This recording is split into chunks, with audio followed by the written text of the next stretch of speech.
careful. You might learn something. Let's go. You are now tuned in to the Factual Opinions Podcast with your hosts. I am Pharaoh. Straight facts. What's up, world? It's your host, I am Pharaoh, checking in with the Brown, Bruce Wayne, Big John, Will West, the best Nate, and Big Bro Calvin Hill. This is Factual Opinions Podcast. This is Season 6, Episode 12. We're calling this the Versus episode. We're doing something a little different today. We are doing a square-off, face-to-face, face-off with your favorite musicians, comedians, and athletes. It's all about who you prefer, who you think will win, who you think will put on the best show, the best performance. So we're doing our own verses on this episode. Also, we're going to talk about the recent NFL quarterback power rankings released by front office personnel and execs that had our own beloved Joe Burrow ranked at number 4, and everybody's favorite, speaking of the media, Josh Allen at number 1.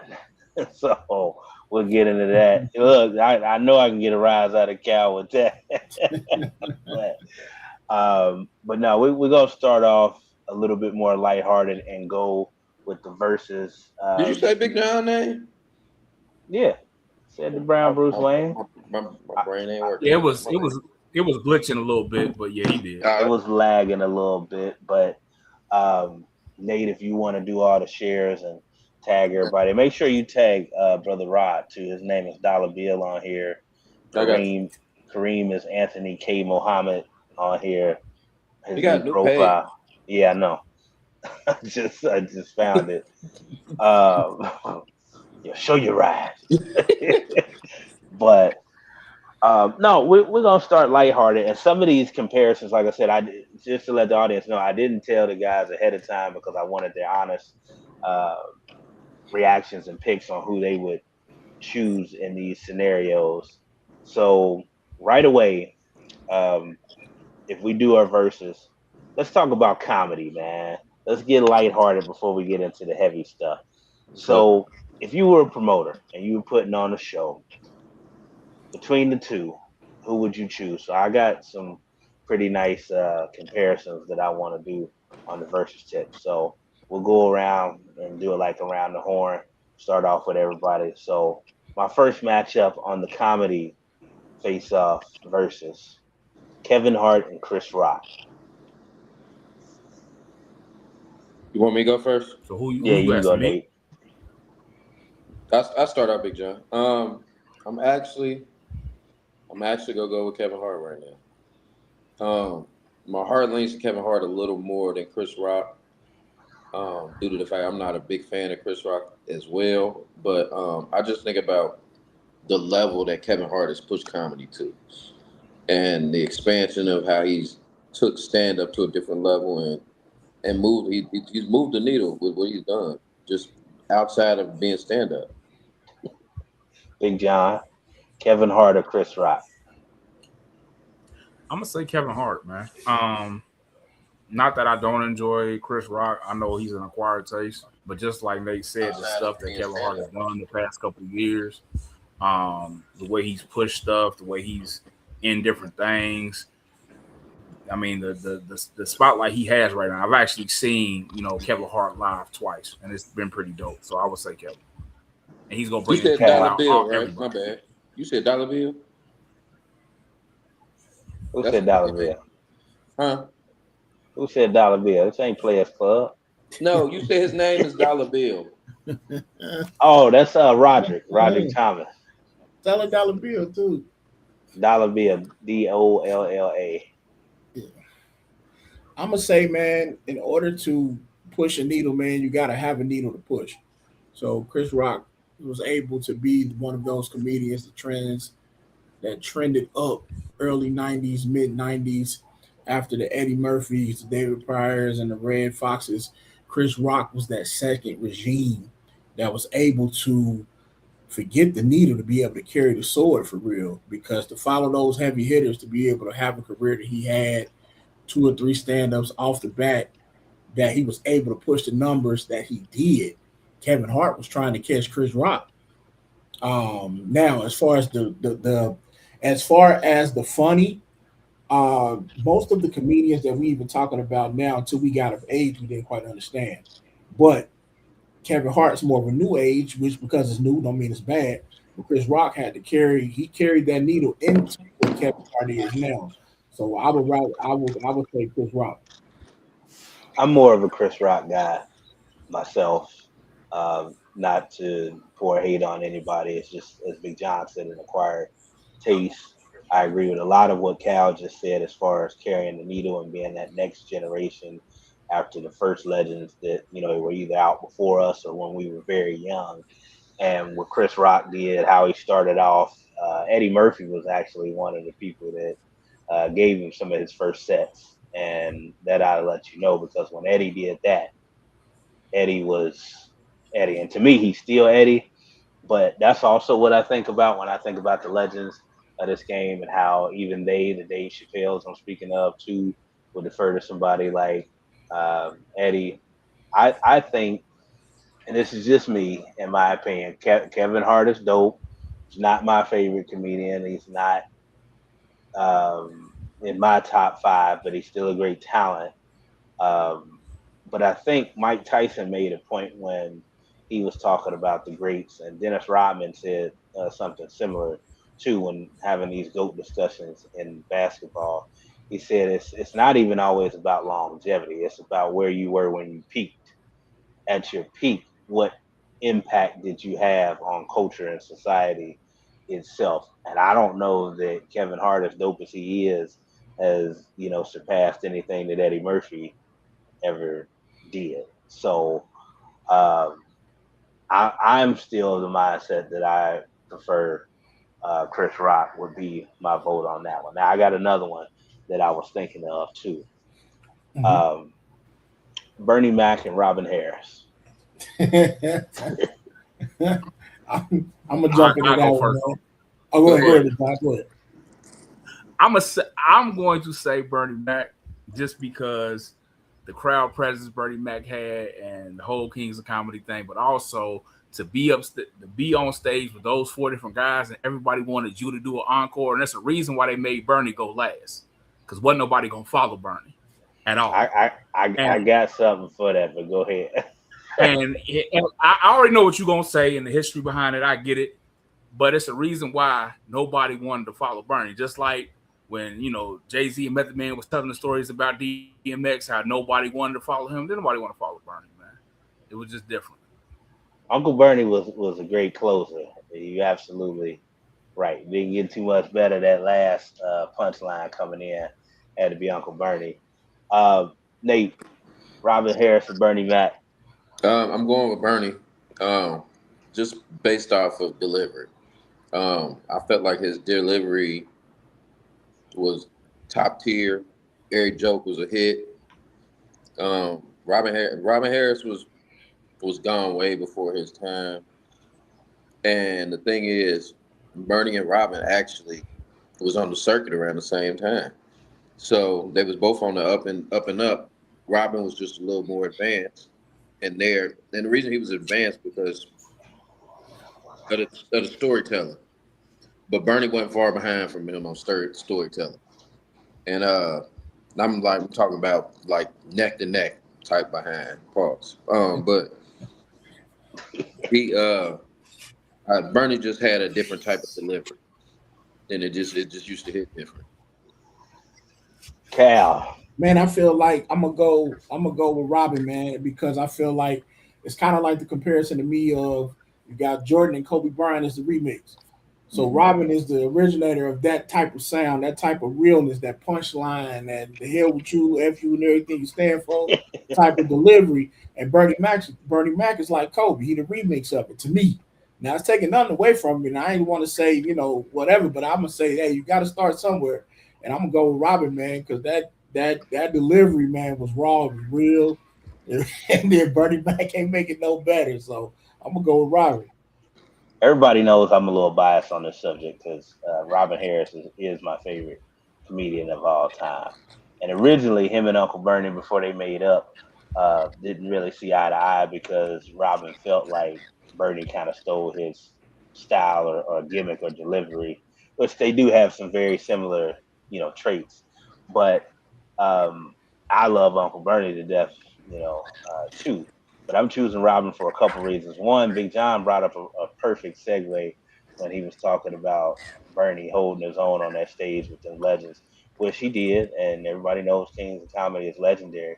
But one of those Kings of Comedy, D.L. Hewley, was on Vlad TV and called Robin Harris the funniest comedian of all time to him. Yeah, I heard that. Mm-hmm. And I just think that Robin was in a scenario where he didn't get to finish. It's almost like the B.I.G. and Tupac thing. Yeah, we call Hov the greatest because he got to finish his career and he's, able to live off his, acts now. But those two were going to do similar, if not better things had they got to finish their lives. For sure. So that's how I feel about Robin Harris. We were just getting ready to see the best of Robin Harris with the Baby's Kids, and Hollywood was coming around to him. He was having HBO specials and stuff. So he was transcending, especially around that Def Comedy Jam era, which produced a lot of talent, man. So to stand out then said a lot. So not just because he's my favorite, but that's who I would choose. So a couple guys that are still with us. Bruce and Lavelle Crawford. I'm going Lavelle. I'm going Lavelle, not just because of his delivery. I'm going with Lavelle because I will never forget that cap session he had on the Stellar Awards, where he was tearing up everybody in the crowd that had something to say. So that stood out to me. And then Bruce is funny. Don't get me wrong. Bruce is good too. That's another comedian I would see live, still to this day. But Lavelle just kind of his comedy hit a little better than mine. Cal, Bruce and Lavelle Crawford. What was the? Oh, my bad. No, I'm gonna go ahead. I'm gonna make it brief, man. I'm gonna go with Bruce, man. Bruce got that feel of that uncle, man, and still think he cool, like he that close to us in age. But when he get to talking, he sound like one of them old school cats, man, that should be in the house somewhere chilling. So he still think he got it a little bit, man. And he just meshed all that together, man. He sound like, again, one of them cool uncles, one of them old head niggas that think he's still outside. So he got that type of feel to it. Hey, John, Lavelle or Bruce? Yeah. Okay. Yeah, I was trying to clarify what you said because it was lagging. But I would go with Lavelle, man. I actually got to see Lavelle live, bro. That man don't stop. Like, I know how some comedians, when they set up, you have segues. Bro, Lavelle didn't give you no time to breathe, bro. It wasn't even no segue in between for you to pause to laugh for the next joke. He was already on it. And like I said, and like you said, with the storyteller, when he tell his mom about down by the lake, yeah, Lavelle was different. Yeah, and Lavelle, like I said, that cap session he had, with the man from, Medea, man, that was hilarious, bro. So I'm gonna definitely go with Lavelle, although I have love for both.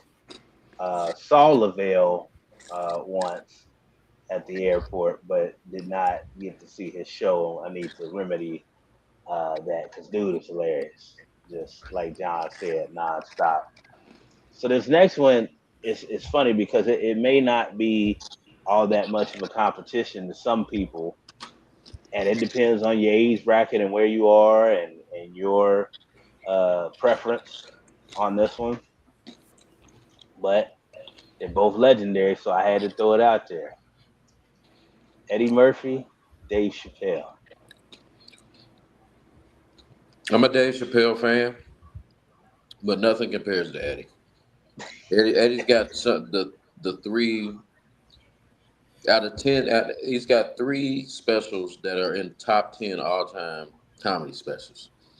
So it's really not a question. Dave's good. Dave's more political than anything too, as well. But Dave is not to the level. Which one was the one where Eddie took like damn near 20 minutes to walk on stage in the back? He had on the purple suit. Was it the purple or the red one? That's Raw. Raw, yeah. Raw was red, wasn't it? Nah, that's Delirious. Delirious was red. Well, that dude took 20 minutes to go on stage, and Dave Chappelle tried to recreate that on Chappelle show where he was dapping everybody up walking on stage. Big That was John, funny. Dave Chappelle, and Eddie Murphy. You right, they both legends, but yes, to me, it's not close, man. It's Eddie, bro. Like from what he's done, the stand-ups, the movies. First of all, he made Shrek and Mulan hilarious. If it wasn't for him, them ain't even movie. Like for him to do what he did, man, and him still doing. And also now he also has serious movies too that's all like beyond comedy, man. It's not close, bro. It's not close. You can name all the classic movies Eddie done made, and Chappelle has done some too, but it ain't even close, bro. It's not even close. You had to think Eddie put Dave in Nutty Professor. Yeah. Listen, man. I hear what y'all saying. I do, but I gotta go with Dave, man. I feel like when it comes to Dave got that kind of comedy that the other Persuasion, they ain't letting him in the door like that. They let Eddie in the door. Eddie had more Hollywood connections, it seemed like, than Dave had. But Dave still was hitting. He went through Saturday Night Live too, though. Yeah, I'm just saying, but he was still hitting through a different type of level because they wouldn't let Dave in the door. When Dave kind of walked out or walked away from all that, when he was dealing with, he was still hitting you over the head with the political comedy, with the regular comedy, with the racial comedy, different stuff like that. Eddie touched some of that, but Eddie couldn't touch some of that because he would have got some of them doors open if he would have started hitting you over the head with some of that race stuff. But Dave didn't care about it and still don't care. To me, Dave don't care. Eddie, I don't think he does not care. Eddie is a very conscious person. It seemed like in his comedy, he knew where he could go and where he can't. I don't think Dave cared. So with that, I'm going to go with Dave. Wholeheartedly disagree. I'm choosing Eddie. And I'm thinking about the stand-up Eddie in the Saturday Night Live who did touch on race and talked about everybody, black people, white people, Italians, whoever. I still remember the clips of him going to places like Hofstra University in upstate, New York, and starting out there, some of the crappy comedy clubs, him being on the same ticket as Jerry Seinfeld when they were both nobodies doing the little local clubs. So Eddie came up like the old school comedians. He was in front of some crowds that probably shouldn't have laughed, but did laugh, which is what made him who he was. And just that natural walk in the room. And I'm not saying this is a diss on Dave, because I think Dave can connect with just about anybody. He's a very down-to-earth, humble dude. But where Eddie started, especially if you listen to some of the stories that his big brother, Charlie Murphy, used to say, the journey, and he opened doors for a lot of the dudes that we're talking about, like the Chris Rocks and everybody else, Dave Chappelle's that Eddie listened to and thought was funny himself and put them on. And that's the other thing, when you get to a point where you start putting other people on. Absolutely. Is where you transcend it. And the guys that are so confident in their own act and their own skills that they're not threatened by that. Yeah. Because I heard some stories about even Richard Pryor being a little concerned or ticked off at the comparisons with him and Eddie because he could see him coming. So that's why I'm going Eddie on that one.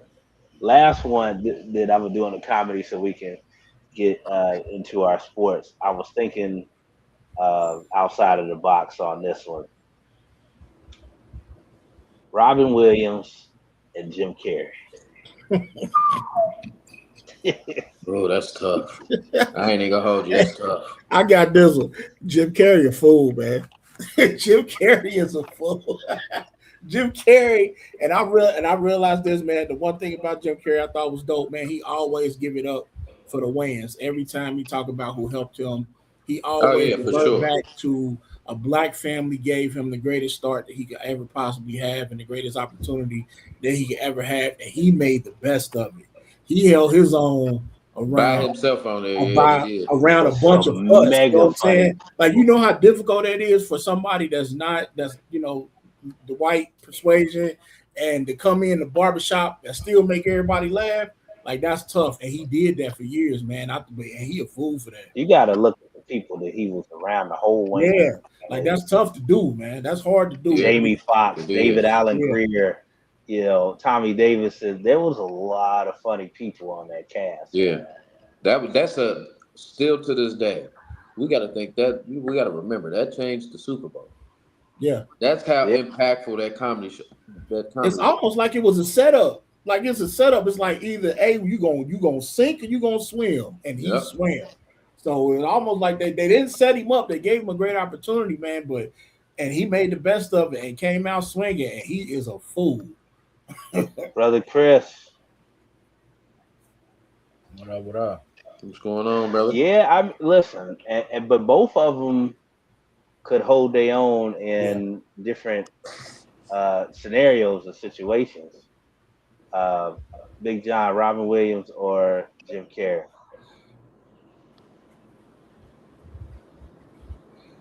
I'm gonna go with Jim Carrey for the reasons Cal just said, and we joke about how Dan Morgan was the only white defensive player on that team, and how Dave Chappelle used to joke about if the white boy is the most dangerous person on your team, it's a reason why he's there. Because if all them brothers respect him, it's a reason why he's there. Yeah. And that's the same thing with Jim Carrey. But I will show some love to Robin Williams, man. Because Robin Williams was funny. He didn't have to curse. He didn't have to curse too much. He was wholesome. He made you laugh on every level, and you just loved him because he was a good person. It was sad how his life ended, but nevertheless, he, like Jim Carrey, he could make anybody of any color laugh. So he had the same type of vibe. It was just in a different way. But Jim Carrey, man, Jim Carrey is an idiot. You can't even explain it. This is bad. Like, I was watching, and the crazy part about it is, I don't know if you remember that 7 on the Living Color when they were doing the Day Show, and Jamie Foxx walked out as Rhonda, and Jim Carrey was making everybody laugh, and nobody could hold their composure. And he didn't even say nothing. He was making everybody laugh. He was just laughing at Jamie so hard and making jokes that nobody could save face. Like, so yeah, man. Yeah. Jim Carrey. Nate, I'm going with Jim Carrey. It's kind of he was just a nutcase. Let's be honest. It was just like it was borderline absurd. To be real, his comedy was absurd. It's like, dude, like, and then it was like you knew he filled the room, especially when he was on Living Color. Like Don said, he's making everybody laugh and not even saying anything, especially on the Wanda scene, because David Allen Greer turned the corner and just completely fell out. So it was just I'm sorry, I love Robin Williams too. He was amazing with Mrs. Doubtfire, but yeah, it's Jim, to be honest. I did some research, man, and was going back and was listening and watching some of Robin Williams stand up, and I think they say he stole jokes.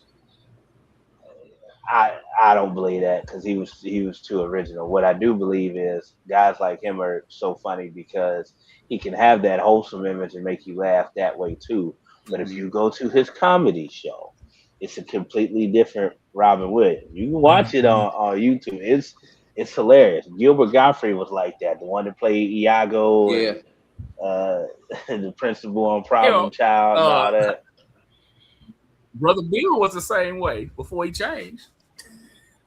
Yeah, Bill had a little bit of edge to him in certain settings too before he went. Well, I won't. Anyway, it's Jim, because he was one of those rare people that actually are in the conversation as funniest person on the planet. And for our lifetime, there's a handful of guys like him, Eddie Murphy, a few other people that are just that funny. But it's close. Yeah. What Lee Corso used to say, closer than the experts think. Yeah. It's close, because Robin Williams was an incredibly talented, voice actor, regular actor, stand-up guy. But yeah, so those are some of the faces. I mean, I could keep going. There are some other comedy comparisons out there, but those were the main ones that I wanted to get everybody's opinion on. So now we'll switch over to musicians and do a little verses with that. Now, did the Chris Brown Usher thing ever happen? Did I miss that? No, it didn't. They on tour together now. Well, they in concert now with each other, so nah. They ain't never do the verses. Everybody kept trying to talk about it. But no. Well, let's stay there. Let's go ahead and get that out of the way. I'll go first. Honestly, because I'm not a prisoner at the moment. I think they're both extremely talented artists, but I would still choose Usher Raymond. Yeah, I'm gonna go with Young Brown, man. He the closest thing to Mike to me. See, Breezy. He the closest thing to Mike, man, that we got. I mean, I ain't gonna even say but he ain't Mike though. No, but if you wanted somebody to be entertainer, dancer, songwriter, everything, even just composer, just being the person to be that entertainment value or that entertainer, he the closest thing to Mike we got. Yeah. Close, but it's still a huge gap. Yeah, but we ain't talking about the gap. We talking about that. You can't. I mean, that's like we always say. You got A and you got B, but hey, there is still competition in that gap. Yeah. All right, Big John, Usher Raymond, or Chris Brown. I'm gonna go with Brown, and it's not by that. It's like a hair, and it's pretty much what Cal said. It's like it's only a couple people on this earth where you not gonna let around your significant other. Chris Brown is one of them. Jamie Foxx is one of them. They can do so many things well and great. It's just different. Like not only is he can dance, he's an entertainer, he's an actor. He can actually rap better than a lot of rappers as well. So it's just different, and it's like, but when you look at the totality of things, a lot of people will say Usher just because of who he is, the career he has, and all that. But it's just so many things that Chris Brown can do, and that, like all the albums he done put out too as well. So I'm gonna just go with Brown, but not by that much though. Nate, yeah, I'm going Chris Brown. I'm going with Chris Brown. I don't think nobody said it, but his catalog is a little longer than Usher's. Man, yeah. So we ain't gonna say a little. It's quite a bit. Mm-hmm. So I'm just based off the catalog alone. I'm going with C Breezy. Okay, so I was the only one that took Usher Raymond on that one. Mm-hmm. This one is dear to Big John's heart. I'm going for the gusto on this one. Jadakiss or Styles P? There you go. Top 5 dead or alive. Top 5 dead or alive, baby. Okay. Now, I like them both equally, but if you put me blindfolded at my age that I am now, I'm going to go with P. I think P has surpassed Jada lyrically. I'm finna tell you why. I think P has surpassed Jada lyrically the past 3 years. Y'all may not listen. No, you gotta get a little more. Because the reason why I say that, I don't know whether you. Hold on, wait. Let me. Can I finish? You just talking. Go ahead. Everybody has Spotify, YouTube Music, all that.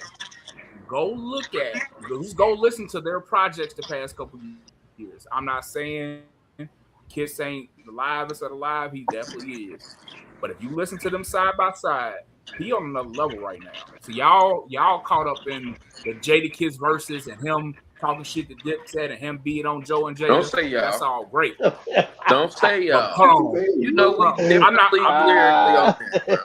I'm saying, no, wait a minute. I'm saying y'all as a universal statement, relax. Nate, you all right, man? Did Amber do something to you? She beat you? Nah, because you talking blasphemy right now. That's the problem I have. How am I talking blasphemy? I don't agree with what you're saying. That's the problem it ain't like I'm saying somebody. Hold on. It ain't like I'm saying somebody bar for bar that can't be competitive with him. I'm talking about his brother, somebody that has been that way for years. But I'm just saying, at this age now, where they are, if you go listen to all their projects recently, I think he got him. And like I said, I'm a Locks fan. I think they're equal. But if you put a gun in my head, I think P got him now. You said 3 years. You said the last 3 years. What about the last 10? I said the last 3 years. P can't compare P can't compare with Jada for the last. Hold on. Even if you say the last 10, I felt like they were equal to past 10. But that ain't what you. Hold on, though. But that's not what you said. You said the last 3 years. So hold on, wait. I said the last. Okay, go ahead, Big John. Get it out. Go ahead, John. We letting you I know talk. what I said. Go ahead. Since they started, I always viewed them as being equal. I said, but for the past 3 or 4 years, P has caught him. Okay, you done? Okay. Go ahead, You just said the last 3 or 4 years.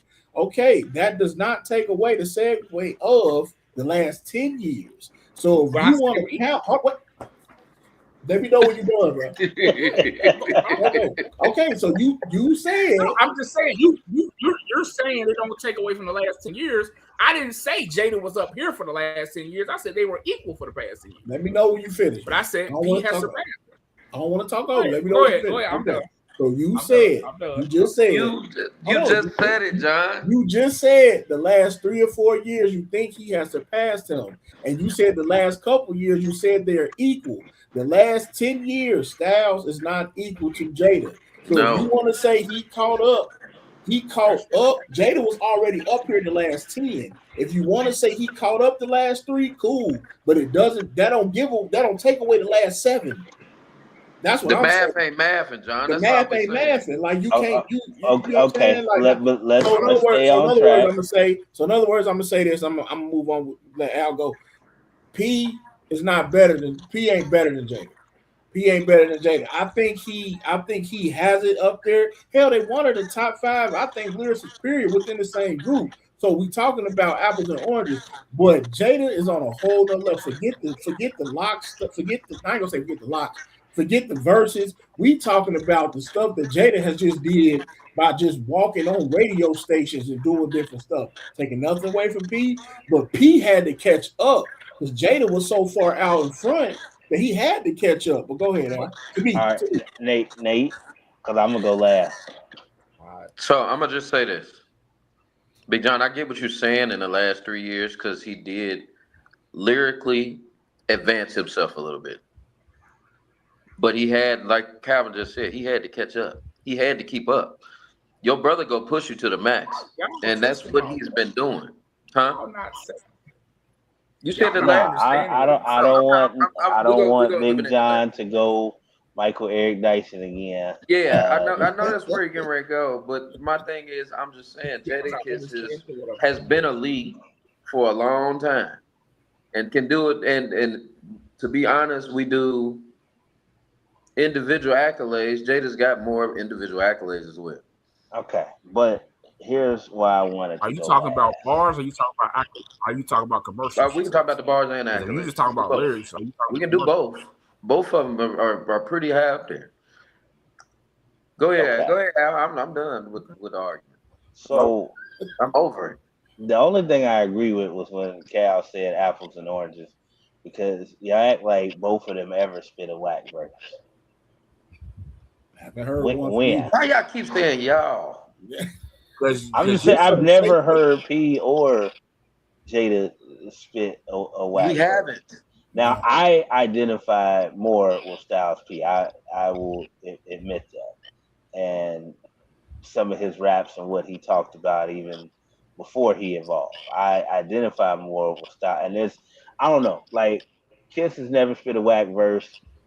Sometimes I agree with the top 5, Dead or Alive, whatever. But like when P raps to me, it just hits me different. It's like when John says, "Oh, I love." I know he likes Benny too, but he says, "I prefer Conway to Machine." I'm not a Conway guy. I like his stuff, but like when I hear Benny spit, like it does something different to me. It just Benny take me back to the trenches. Benny says certain stuff, and it's like, ugh. Oh, yeah. Like, go ahead, John. And Jada does that too, though. Yeah. Jada, when I listen to Jada, and I'm talking about historically too, like Jada was the dude that spit so hot. Like, yeah, you catch most of his stuff, but you have to go back to catch some stuff that Jada says. Yeah. But like with P, it's like he hits you right away. Like in that Gangsta and Gentleman, that's still one of my favorite songs. Just how good he gets in that song. And what he say, hardest out if nothing else. I know he's progressed a little bit and he's slinging fruit, as he said. He's got the juice bars and The juice everything. bars all over the place. Yeah, but I don't think you can go wrong with either. But P just registers more with me. Two things before we move on. One, they asked both of them this same question. Now y'all can say it was just Kiss being humble, but Kiss even said Styles is a better rapper. He said Styles can literally write a book right now. He said I can't do that. He said as lyrical as I am, he said I'm not gonna sit down and write a whole chapter book. He said Styles can actually do that right now. Like number two, it's a reason why Styles say I'm your favorite rapper. Who you think he talking about? Big. Like Big love. Yeah, Kiss is Big's little brother. But when he says I'm your favorite rapper, it's a reason why he says that. Great segue, Big John, because we got to move on. We're getting behind. Great segue. I'm going to steal this one, but I heard it on Drink Champs, and I was laughing when I heard it because people are adamant on either or. Ice Cube or Notorious B.I.G.?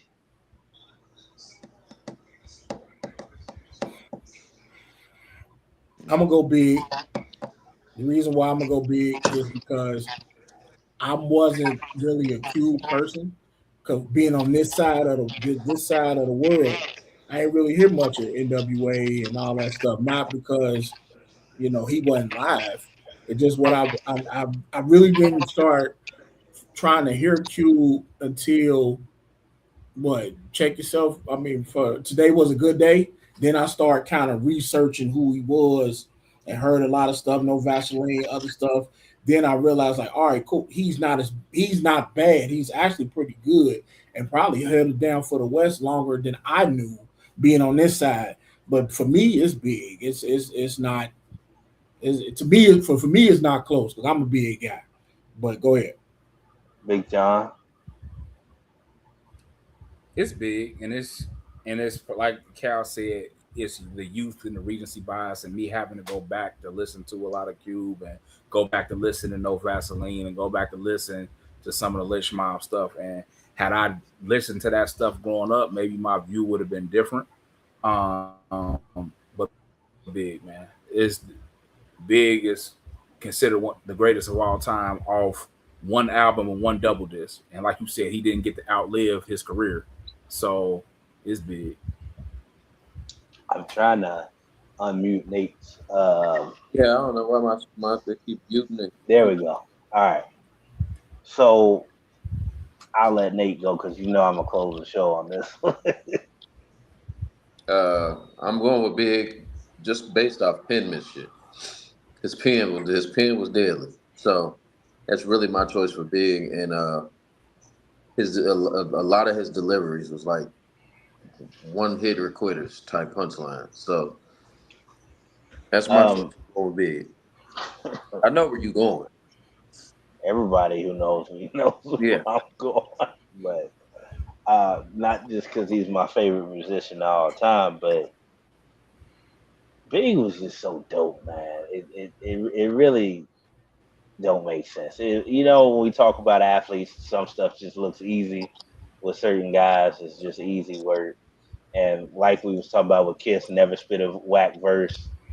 Hey, Big just he could do it in his sleep. Like Lil C's was talking about. He was like, bruh, he's like, I know I'm biased, but he's like, if my guy was still alive today, he still would eat anybody falls on these beats, man. Like Big just and he was a hip hop head too, so it wasn't just something to do. Like Big loved hip hop. He loved connecting with other dope MCs and stuff, man. He was sold on Jay-Z before a lot of people was sold on Jay-Z. That was his guy. Mm-hmm.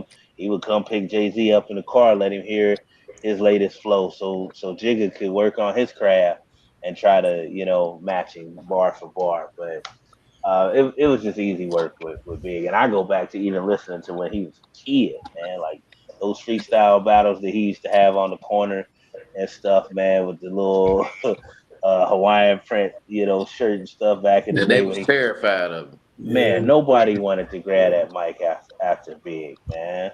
Nobody. He was killing them.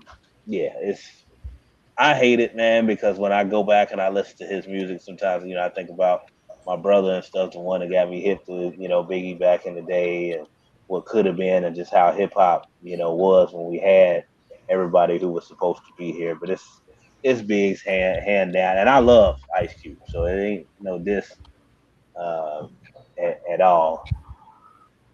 This next one was a popular one too. X or Tupac? X. I ain't gonna say no more. I'm gonna just leave it there. It was X. Woo. He put the fear of God in a lot of rappers. You about to lose a lot of friends, man. I'm with you. I'm with you, man. Listen. I'm X my guy, man. I don't know. It takes nothing away from Pop, man. But X my guy. I mean, I expect nothing different from Calvin Hill and Jonathan Hill.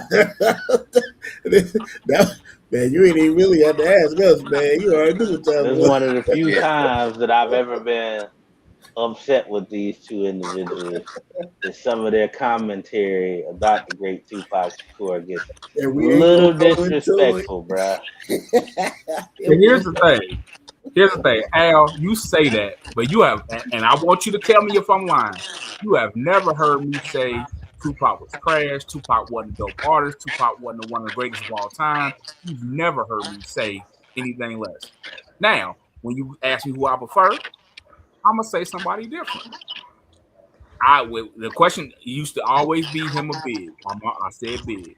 If this question, I'm going to say X. I was introduced to DMX to my uncle. Man, DMX, 2, number one records in 1 year. And I'm not saying with the longevity Tupac had that he wouldn't have did that more, and he did do it. He made way more albums than DMX did. But just, man, it's X for me. But I'm not saying Tupac is not a good artist. He ain't dope, but it's just X. It's just X. Go ahead. Cal is laughing, but right, because because I don't want it to go there, but it's not, bro. I think I was I don't know if I was with Jonathan that night or I was on the phone with him when that dude wanted to fight him over his commentary about Tupac on Facebook. But y'all know what y'all have said at times. And I really don't want to say it, but I'm just look. John was the one that was like, I don't know about all this talk from somebody 5'7" with a nose ring. Like, we ain't worried about you.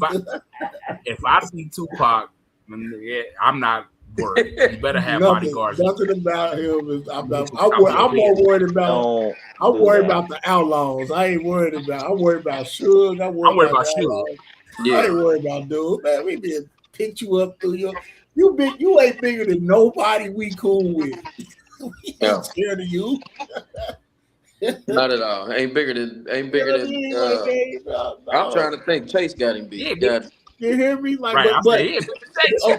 Okay. So all jokes aside, man, I'll make this brief, man. I have nothing against Pac. When I was able to sit down and listen to the artistry of dude, his delivery, how he came outside of him thug lifing it out, when he really sat down, whether it was conscious rap, commercial, video, everything, he was really tough. It was just that part of it that's like, wait a minute. Okay, all right. It wasn't a facade though. That's and I believe you. I really do. I mean, my man, he was shot at. If you sit, that's the old running saying, which is true. If you sit 10 people down and ask them who Tupac Shakur was, you're gonna get 10 different answers. Yeah. And none of them are incorrect. What's the word? It's an eclectic thing. Like, he has a lot of layers to him, which to me that makes you a very good artist. Now with X, we knew what you was gonna get. I think him rapping was him expressing himself about everything that was going on. But then when you get the acting, X was a different guy. Yeah. Like, wait a minute. Like, okay, cool. So to me, in a way, him and Pac was just similar, you to a degree. But if you flip it, it's like, wait a minute, X low key crazy. Like, but then when he on the big screen, it's different. You like, But then wait, when this Pac, the same rapper? yeah, that's what I'm saying. Is this the same guy? But then And when he switch it on, it's like, wait a minute now. I'm like, what are we doing here? Like, so it's a little disrespectful. I believe because I didn't go yet. I believe that Tupac would be my choice for a number of reasons. The layers that Pac had to him. I believe the politically conscious, damn near Black Panther Pac was closer to the real Pac than some of the other Pacs or the Death Row Tupac. I believe, as Shock G said, Death Row put a battery in his back, and he felt like he had to do certain things because he owed them that, and Suge in particular for putting up the $2 million to get him out of jail. But all those sides were things that were around him and that he had been exposed to. I still believe, even though he had the thug life tattoo, in my opinion, I still don't consider Tupac to be a thug. I believe that he had some of that in him. I believe that he grew up around some in different instances. You think it was more thug mentality? But it's exactly what he said. The hate you gave little infants fucks everybody. It's exactly what it is. I come from that environment. Even me growing up in Madisonville, the old ungentrified Madisonville, Nate can relate to this too. We grew up around people that really were on that stuff, but that wasn't us. We were around it, so we weren't naive. We weren't punks, but we weren't. You know what I'm saying? There were people that we grew up around that we couldn't relate because we didn't go outside and do the same things they did. But if you live around that, you're still exposed to it. Yeah. And I believe because Pac was persecuted by a lot of different people, be it politicians, be it his own people in his community and stuff, I believe he did feel like an outlaw or a thug at times. And some people believe he was one. But I never believed he was. Like that famous interview where he said, he was like, bruh, he was like, where do you see me at? You see me at my places of business. You see me at the studio. You see me on the movie set. Like, I'm not who y'all are trying to make me be, but I feel like at times he felt like that, and we've all had that us against the world, mentality at different times, and I think that will take over. And when you get with somebody like Suge and that death row environment, and you actually are hanging around Bloods and Crips, yeah. It's funny, man, and I'm not gonna be disrespectful, man, but it's kind of like that situation with that. Remember, Thug Magnificent was on the Boondocks. Like, wanted to make me a thug, but I really wasn't that person. like every time when people say like he wasn't, and I believe that he wasn't. That's just how I be thinking. I ain't saying he Thug Magnificent like that. But what was it, Gangstalicious? Like, bro, like it's like, bro, like, and I just wish he was able to. He ain't calling him Gangstalicious. He said, "No, I'm not calling that." But I'm just saying, when a lot of people say like he wasn't a thug, he wasn't that, but then you would get on and hit him up and this, that, and the third. But then after that, you'd be like, "But I really wasn't that person." So it's like, which one is it? And I ain't saying, like Fat Joe said, a lot of people rap about stuff they don't necessarily do, but that's just a running joke with myself. But the artistry of Pac always will get respect. Will always get respect from me. Well, go ahead, John.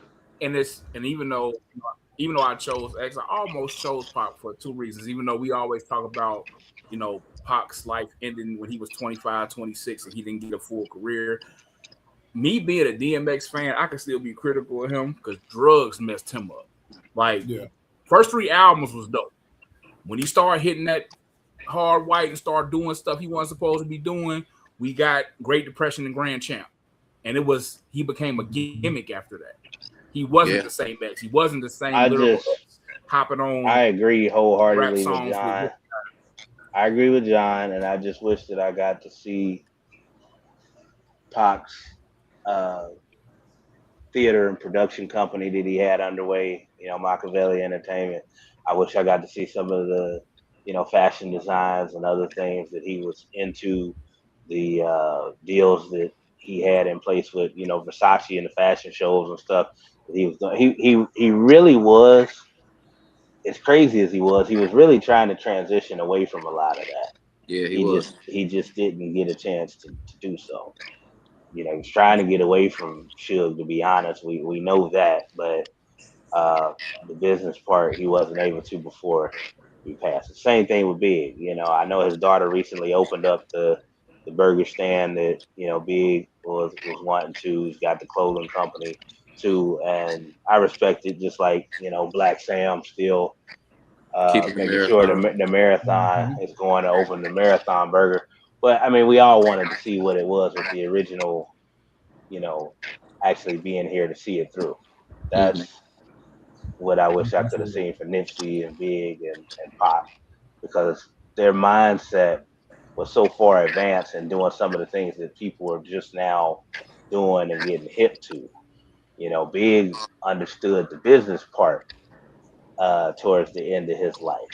And his briefcase that had all those documents in it that Big Gene Deal went through. And he saw the contract for Big signing Cam to Undius Records, his record company, and in negotiation to try to get the locks away from Diddy. There was a lot of stuff that people didn't know that was underway. And I won't even go there on Brother Sean Combs right now. But anyway, um, so the last hip hop, because I do want to get into the sport. Um, Dame had an opinion on this, but I'd be interested to hear from you guys. Nas or Jay? Jay, I'm not elaborating. I'm gonna say Jay. Oh, Jay, my guy. Jay, my guy.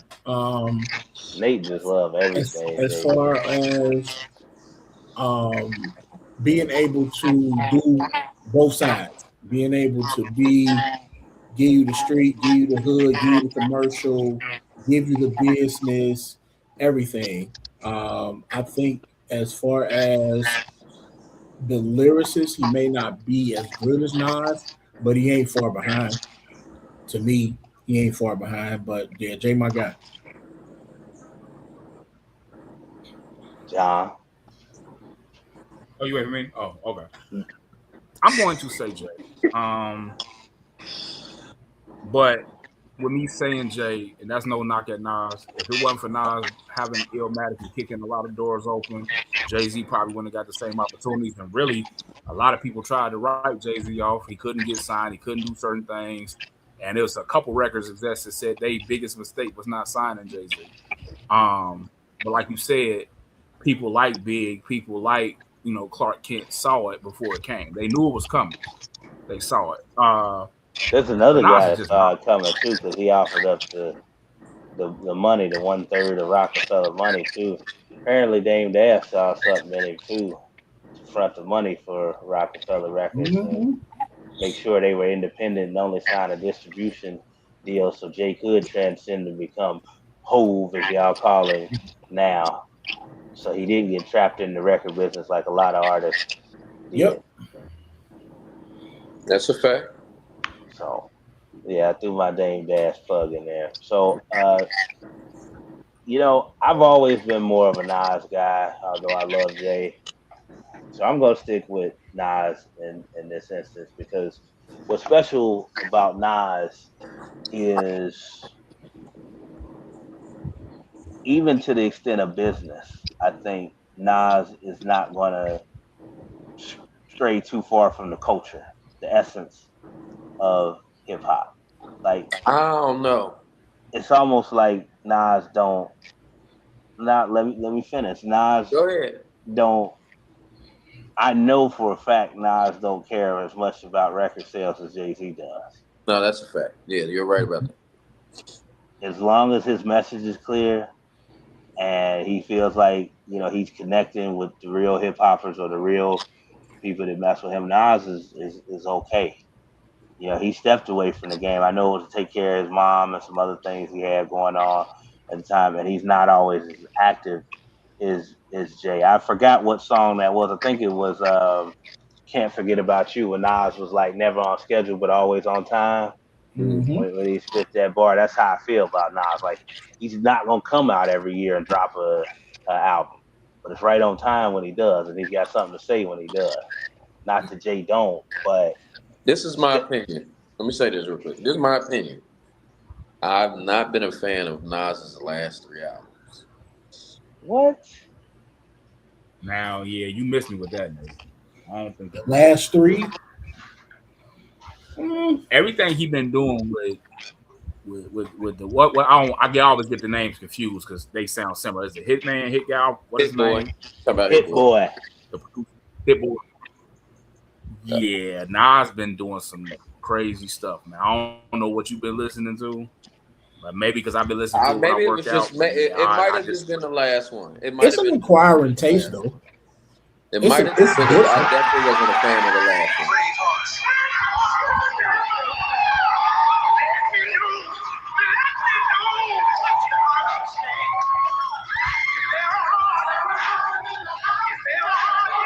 That's one song. I know what song that is. That's one song. Like, bro, like I like him, but even if you go to the stuff he was making, the Cali and stuff like that, man, Nas been on a roll here lately. What? Yeah, Nas been on a roll. That's one song, Al. With Eddie like Kane. I said, you may not like the new collection Nas has put out, but he's been on a roll, bro. When he's been on a roll. Well, I'm gonna say this too. When I know Eric Spears called Nas, when he called Nas a lazy beat picker. Oh, that's terrible. Now hold on though. When Nas, are we really quoting Eric Spears on here? I'm just saying though. Because what he said made sense. But no, hold on though. Hear me out. What he said was there was not really a beat, a not tremendous amount of beats that you looked at and be like, all right, that's tough.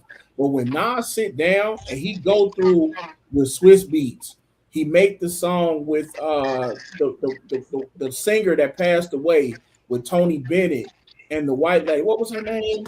Amy Winehouse. Amy Winehouse. I Can't Forget About You. When he did the song with Swiss Beats, when he did the song with Jada, I forget what his name. When he sit down and whoever he working with and that beat is there, that pen get crazy. Yeah. But when he just going and he's going and he like, all right, cool, we here, then it's different. But go ahead.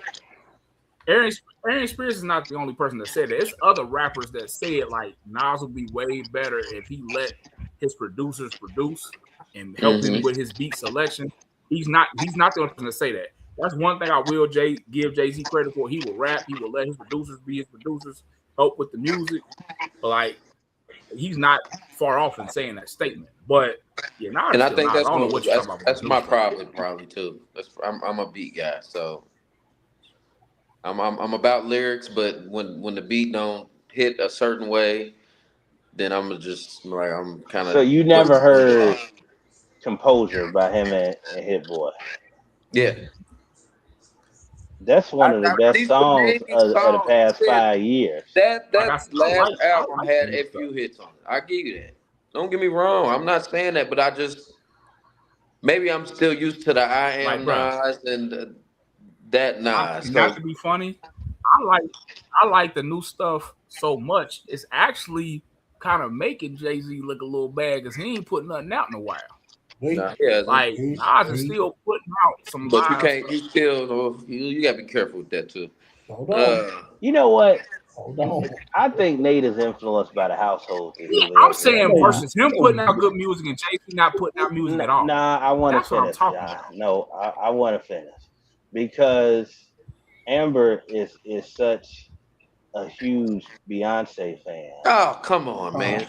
It only makes sense that her husband was such a Jay-Z. I was a Jay-Z fan before we even got together. Now, see, what my man say? All right, y'all. Thank you for Factual Podcast. We out of here. You better make her come down here. I'm just saying he don't have a choice, man. I got a choice in my household, man. I got a choice. I'm just a big Jay-Z fan. I can't help that. Oh, that's funny. So we're gonna end it with a controversial producer battle. that I know what these gentlemen are probably going to choose too, because of how they are and cracking jokes and thinking stuff is funny. But we'll never see this versus battle either. Uh, Now, so on the producer tip, you know, Dr. Dre can't really battle anybody. I don't feel like. I feel like his catalog and him as a He can. producer. He can. He can No, he battle can't. beats by the pound, bro. That's tough. But I don't think that catalog. Hey man, cut his mic off. Cut his mic off. You got a mute, Nate's favorite album is Mr. Don't Play. Oh man, by Project Pat. That's why you disqualified from this conversation. Goddamn right. That's my favorite album. But not a pound. If it would have happened before all this mess happened, Jermaine Dupri and Sean Combs. Producer. Man, you drawing straws, man. Man, that's tough. You drawing straws, bro. I don't really. You really just. That's hard. Whatever is kind of. Whoever they put their hands on, pause. Man, that sounded bad. Man. Whatever record they touch, man. Whatever record they touch. Man, whatever record man they was on, bro, they made everything go for real. Whose mic is that, man? It's driving me nuts. I think that's what they made. That's me. My bad. I will speak for Puff since he can't speak for himself right now. I remember when they had that famous argument on the phone with Fat Joe and Snoop Dogg, where Puff got kind of disrespectful, but it was funny though, because you know how he is when he's talking his. It's just like, nigga, I can kill you with just Big and Mary J shit. Right. And I was laughing because I'm like, well, you know, kind of hard to fight against. Yeah, and JD has some like. Yeah, he's got a legendary stuff. So it's not like to poo him off like it ain't even a conversation, because it is. But when Puff said that, you know, that's without getting into the other stuff, the 112s, the Face, the Carl Thomases, the Mace, the Locks, and just every other remix that he's been on. Because a lot of times when I had this conversation, one, people feel some type of way because they don't like Puff and they let that cloud, you know, their brain when having these discussions. Number two, they say, well, what did he do? Well, do you think Berry Gordy played every instrument? Do you think he sung all them notes? If anything, Smokey Robinson was more a producer on a lot of them hits that we grew up listening. He was definitely a mastermind behind Motown. But it's the ear. Yeah. It's the look. It's the finding the talent. It's the who sounds better on this song. It's the I'm gonna take ODB and put him on the fantasy remix with Mariah. Who makes that combination? Puff was like, this will sound better with you on it. Puff was the one, because you know, let's be real. Most people would have looked at Big just from an appearance standpoint, standing there on the block in Brooklyn and been like, nah, I can't do nothing with him. Can't do it. Mm-hmm. That's why Puff was like, I want to hear it first. I don't want to see his picture in the Source unsigned hype column because I don't want to be biased. Let me listen to the music. Okay. And he heard Biggie's demo tape and was like, yo, I got to have him. We'll deal with the rest afterwards and put him in some Gators and Versace sweaters and stuff. It was like, but nah, like, he was the one that heard Mary J singing in a club in New Jersey and was like, yo, that's the, what do you call her, the queen of ghetto love? Yep. For sure. Like, come on, man. It's to me, it's like I said, it's not the poo-poo on JD. We know what JD did, what he's done, but it's Puff, man. It's not even close. But yeah, man, he changed Big image. He put to it a more fried guys on. He made Craig back live. That thing ugly too. But nevertheless, I ain't never seen wrinkles in a head look so diabolical. Bruh. Man, I don't know if I don't even know if I'd have answered the phone. When Puff would have got to talking about ODB, I'd have hung up on Puff. Like, all right, man. Like, go to sleep, man. We'll talk about it tomorrow. Right. Like, I don't know what you're talking about right now. Me and Mariah go back like babies and pacifiers. Well, that's dirt, no lie. Yeah, I think that's still like top 100. Yeah, man. I'd have hung up the phone on Puff. Like, all right, man, take you a nap, man. You ain't had no sleep. You tripping right now. Bro, then he put John's Boys on the Honey remix with Mariah. Yeah. I would have never thought about putting Styles P and Jada on a beat that light. Not at all. Not with Mary J. Not with Mariah Carey. Yeah. I still work out to Let's Get It with G-Dep song when they all came out with the Charles Woodson jerseys, bro. That's still, one of my favorite songs. It's crazy. They took part of Puff's verse off at the end because at the end when he used to say "not guilty," and I'm filthy. Yeah. Oh yeah, they took that off of that. Like y'all so petty, bro. I think they should have. I think they should. Hey, y'all ever realize Special Delivery is kind of a foul song? A little bit. Because why was he always talking about I spit it out? What? Yeah. Yeah. I do. See, everybody with these pause moments, 20 minutes, 20 years later. And no, they was making them when he was alive. They were still making them. They just didn't do it all like that. I seen the one that TV posted the other day from the Can't Nobody Hold Me Down. It was like, yo, what was Puff looking at?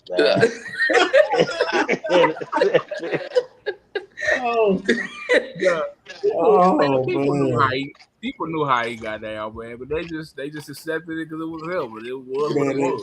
It was a Diddy thing. That's what it was. So I think it's unanimous. As dope as JD was, and you're right. Hey, when you go back and listen to Special Delivery, and even the album version where Puff is talking ish for about the first minute and a half. Yeah. On the song, won't ever. Stop. Me and Big John had a running joke back in the day, bro. Like, if we ever seen Puffy, bro, we was gonna put our hands on him. If he keep rapping, we gonna beat him up. We got tired of him rapping. Yeah, we just got tired of hearing him. I got tired of hearing him, man. Go sit down somewhere, man. If somebody wrote for him, he was cool. But like him, Birdman, and who was the other one? But they made one more song. They made one more song, bro. The best find these cats. The best writers for Puff were clearly Jadakiss and the Notorious B.I.G. For sure. Because they wrote a lot of No Way Out. Yeah. Which is why he had so many smash hits. I believe it was Jada who wrote his verse on All About the Benjamin. Yeah, Jada wrote that. On the low for the Jake and the Taurus, try to get my hands on some grass like Horace. Yeah. That's still legendary. I don't care what y'all say. My favorite Diddy verse. This is I know it's Calvin's favorite too. Is The World Is Filled. That's my favorite Diddy verse. That big and too short. See, I felt, and me, I'm a Puff guy, so like I felt that verse was forced. I felt like he was trying to be too much of a player and too cool. He was trying to keep up with Big, and that song. Because I believe Big made Puff feel validated, bro. Like, to rap. I really do. I feel like Puff was even in his days working for Andre Herrera and Heavy D, I feel like Puff was a square until he met Big. That's just my opinion. Big, it's similar to the way that Death Row put that battery in Pac's back. I feel like being around Big made Puff feel validated. Yeah. I can see that. Yeah. Because, he said when he left Uptown or he got fired, that he wanted to make the street stuff. He was like, he was tired of making the Heavy D and the Mary J. Blige stuff. And who better than Big to go down that route? Is Jodeci a part of that part of that too? Jodeci they basically assigned Puff to Jodeci. And see, that's the thing. When we talk about this, to wrap it back to what we were talking about, all the Jodeci songs that Puff was responsible for, picking the beat. No, he didn't make the beat, but he picked the beat that they would sound best on and stuff. And I'm like, man, JD got some hits, but Yeah. What Puff said, he was like, "What you gonna do? You gonna choose crisscross?" Like, hey man, hold on though. Now man, that I know that Puffy was connected with Jodeci, that was a train wreck waiting to happen. not in record sales. Not in records. I'm talking about just an actual knowing that was only gonna get so far. We know that's what happened. It only went 3 hours. Like because I've never known. That's new to me. I've never known that. But now that I know, that wasn't going far at all. Yeah, he was their main that wasn't going far. He was their main manager in A&R. Like that was his responsibility. Was Jodeci. Because think about it like this, Jodeci, they mad, what do you say, they mad niggerish. So they wasn't probably getting down on some of that stuff that Puff was on. And if you notice, they kind of tailed off doing their own thing there for a while. And it's like they kind of tailed off that it was Casey and JoJo's show after that. And it's so what really happened with what went down with Jodeci is at that time, like Al said, Diddy was a square at that time. Gotcha. So he was basically the guy that's finding this talent, and he's the guy managing it. But he ain't getting looked at. He ain't the artist. He ain't in front of it. So Jodeci's getting the shine. But the thing at that time, Diddy wasn't who Diddy was. I mean, Diddy wasn't Diddy yet. Yeah. He was way more behind the scenes. Yeah. And, he was the quiet guy. He didn't start until Come and Talk to Me and all those hits that Jodeci started having. Then Puff's swag started going up, and that's why Andre fired him, because it's like Puff started coming to meetings with his shirt off and stuff, and putting his feet up on the table and stuff, and like thinking he was too much. Yeah. Hey, let's move on. Yeah, we got But at the end of the day, even with the current situation, I still would say it all worked out the way it was supposed to be. Musically, I'm speaking of. Right. So on the sports tip, guys, we had the NFL execs and front office people come out with their list. I sent it to you all. I was a little ticked off that Joe Burrow was at 4, but of course I'm biased when it comes to that.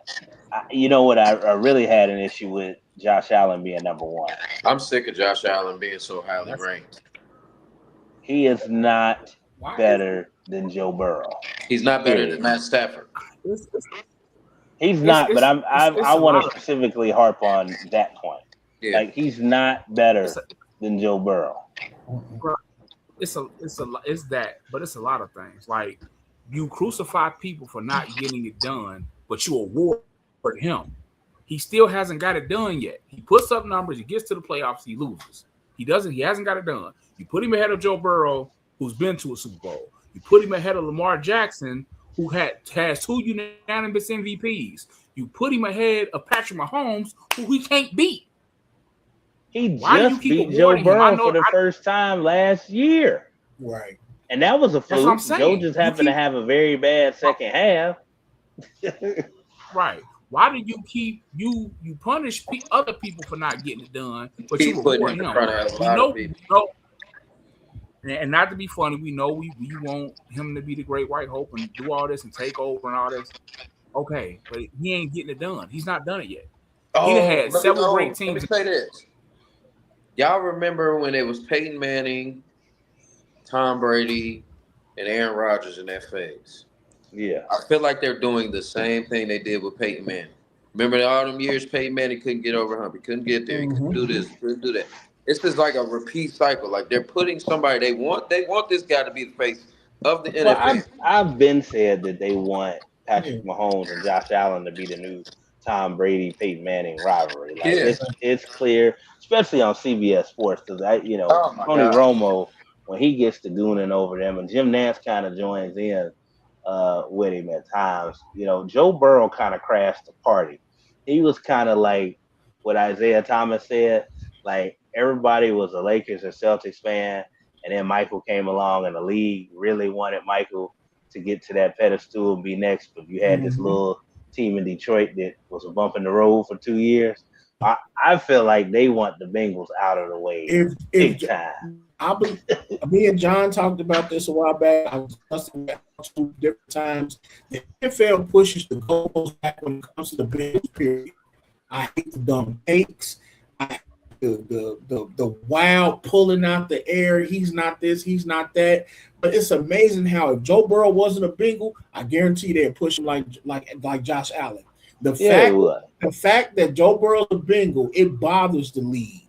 It bothers the league. It bothers the play in the NFL because now you have a top tier guy playing for a team that you quote unquote say that shouldn't be there, whatever have you. They crashed the party. Joe Burrow put up great numbers. Yeah, he's not on the field. And they didn't want T. Higgins to come back. And they didn't want Higgins to come back. They pushed the goalpost so far. They changed how they look. I wish writers and I wish guys go back to being non-objective. I get tired of hearing about who you're a fan of. I don't care. Let's talk about ball. Let's talk about football. Let's talk about what you see, not what you think, what you see. Not about how you feel. I don't care about that. Let's talk about what's on the field and the product on the field. They keep moving the goalposts back for Joe and the Bengals, and they just hate the fact that he is a Bengal. And I think the only person don't care about being a Bengal is Joe. He likes being a Bengal. And you know what? That I want to speak on too, because I haven't spoke on this publicly, and I was going to stay away from it. But you know what? Hell with it. The way I've been feeling lately. So Diana Rossini, formerly of ESPN and USA Today, recently got in trouble for her, shall we say, rendezvous with the great Mike Vrabel at a hotel, several events. You remember a few years ago when the Bengals beat the Titans in the playoffs in the divisional round? Yeah. And I went viral on Twitter because I sicked Houday Nation on her because she absolutely refused to give the Bengals any credit in that game. And we talked about it, whether it was Jesse Bates starting the game off with the interception, one of the greatest interceptions I ever seen, and Mike Hilton stopping mid blitz, jumping up in the air, tipping that ball to himself, tip drill, something defensive backs actually practice on doing. Just the incredible plays that happened. Well, now we know why. Yeah. Now we know why she refused to give any credit to the Bengals and was so butthurt that the Bengals won that game. She actually responded to me on Twitter when I sicked Houday Nation on her, and I tagged Mike Hilton and I said, Mike, she's refusing to give you any credit, man. She thinks it was all Ryan Tannehill's fault. And she actually responded to me like, Mike knows I got love for him, blah, blah, blah. We ain't trying to hear that. Because I was like, yeah.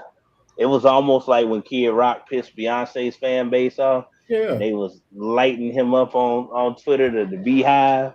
Right. They was going after her so hard. And like I told Cam, I said, it makes so much sense now. Yeah. And to Cal's point, I wish we would get rid of, like, she should be doing my job and I should be doing hers full time. Like, I'm way more qualified. I can be unbiased when I need to be. Like, I crack jokes on here. Obviously, I lean towards Ohio State on here and the Bengals and stuff, but I can do that because this is my platform and I do it on purpose. But if I need to have an objective conversation, I'm actually capable. Some people aren't. Some people don't even understand the game enough to have an objective conversation, let alone get outside of their own personal biases. And I just thought that was like a perfect example of that. Like, I never thought she was really good at her job anyway, but when this came out, I'm like, oh, this makes a lot of sense now. Call me Elroy. Me and Cal had a conversation earlier about, like you said, being biased and being fans of certain teams. And it's okay that you're a fan. But when it comes to these X's and O's and stuff like that, some people got to sit the conversation out. Even the year Josh Allen won MVP, his numbers weren't better than Joe Burrow. Nope. His numbers wasn't even better than Lamar Jackson's, and they could have gave it to Lamar Jackson again, but they wasn't going to give him 3 MVPs. So they just gave it to Allen. All right, here. You finally won a couple playoff games here. But his numbers wasn't better than nobody that's behind him. Like, literally, Patrick Mahomes got hurt. The Bengals and Joe Burrow had a down year, even though Joe Burrow's numbers were still up. They had a down year, and Lamar Jackson numbers were still Lamar Jackson numbers. Because what we'll do coming up closer when we get to training camp, we'll do what we do every year. Because a lot of people request that I do that preview show. Usually I do the AFC North and NFC East teams. Cal, I don't know if you see me do that, but those are the ones. Man, Nate got that Tahiti treat.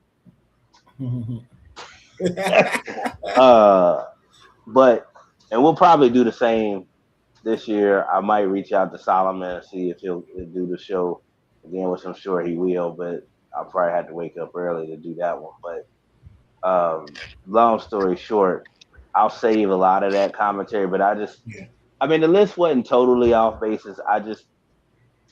Having Joe Burrow at 4, some people would argue and say, well, that's not disrespectful. I mean, it's not the worst thing I've ever seen, but it's still a sign of disrespect. But see, him and Josh Allen is the comparison that I always go to. 4, him being 4 is not disrespectful as much as Josh Allen being 1. That's disrespectful. That's disrespectful. That's disrespectful to Lamar. That's disrespectful to Stafford. That's disrespectful to Mahomes. I can even see if he was maybe 5 and or 4, but him being 1 is disrespect to the rest of the group, and that's not okay with me. I'm sorry, no disrespect. There should be no MVP that throws 5 interceptions in an AFC Championship game. None. I'm sorry, bro. No, I can't. And not to even go with the ring culture argument. Well, I could just say he's never even made it. He's never even made it. No. Ain't even got to the dance. He can't beat Joe in the playoffs. He can't beat Mahomes in the playoffs. Now he can't beat Drake May in the playoffs, but we keep giving him this pass. Why do we keep giving him a pass? Y'all want him to be, and then the part that even bothers me above and beyond, it be the disrespect to Cam Newton when they try to compare him to Cam Newton. That's really does. Bro, come on. I like Josh Allen. They just don't like Cam. I think he's a cool dude. I like him. He's an okay guy. He can even play, but they try to ride this guy, man, like he is so up. I hate the comparisons to Cam Newton. Man. I hate the disrespect that these little kids think it's okay to do with Cam Newton, especially them little 7-on-7 camps and stuff. I hate that Warren Sapp thought it was okay to disrespect Cam Newton. I hate that Gilly the Kid thought it was okay to disrespect Cam Newton. Like, some of these guys, I know that they made good now, so it's nothing really to talk about. But like Cam said, as far as careers, yeah, you and Wallow doing it big now with your platform and stuff, but like you really don't have room to talk about Cam Newton. Shouldn't speak on him. They talk about one play when Cam didn't jump on that fumble, but y'all keep seeing Josh Allen fumble the ball, piss down his leg every chance he get in the playoffs, and y'all still give him. Cam Newton is a national champion. I've never seen Heisman Trophy winner. This, he's the first pick in the draft. He's the NFL MVP. Like he said, everything you want to do in this sport, I've already done outside of holding the Lombardi Trophy. Yeah. And I am going to go out on a limb and say this, man, and I know people can disagree when it comes to this. I understand why Cam Newton didn't jump on that football. If he jumps on that football, he has to stick his shoulder out. He's going to get hit from every which way. He's at risk. He's at risk. The money cannot get messed up. He is the main guy. Everybody's always Super Bowl. It's all out. No, it's not. He turned that shoulder off the bone, is never going to be the same again. So although I understand why people say he should have did it, I understand why Andy Dalton dove for football and his career was never the same. His career and the Bengals was never we'd be talking about him and AJ Green much differently had he not broken his thumb diving for that football. So yeah. That's the thing. I mean, so in football, I do have a couple face-offs, and then we'll move on. So the first one I thought of was pretty funny. I know who John's going to go with this one.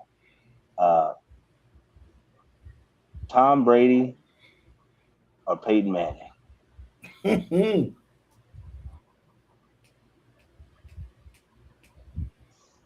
Just as a quarterback. Like I said, you know what I'm going.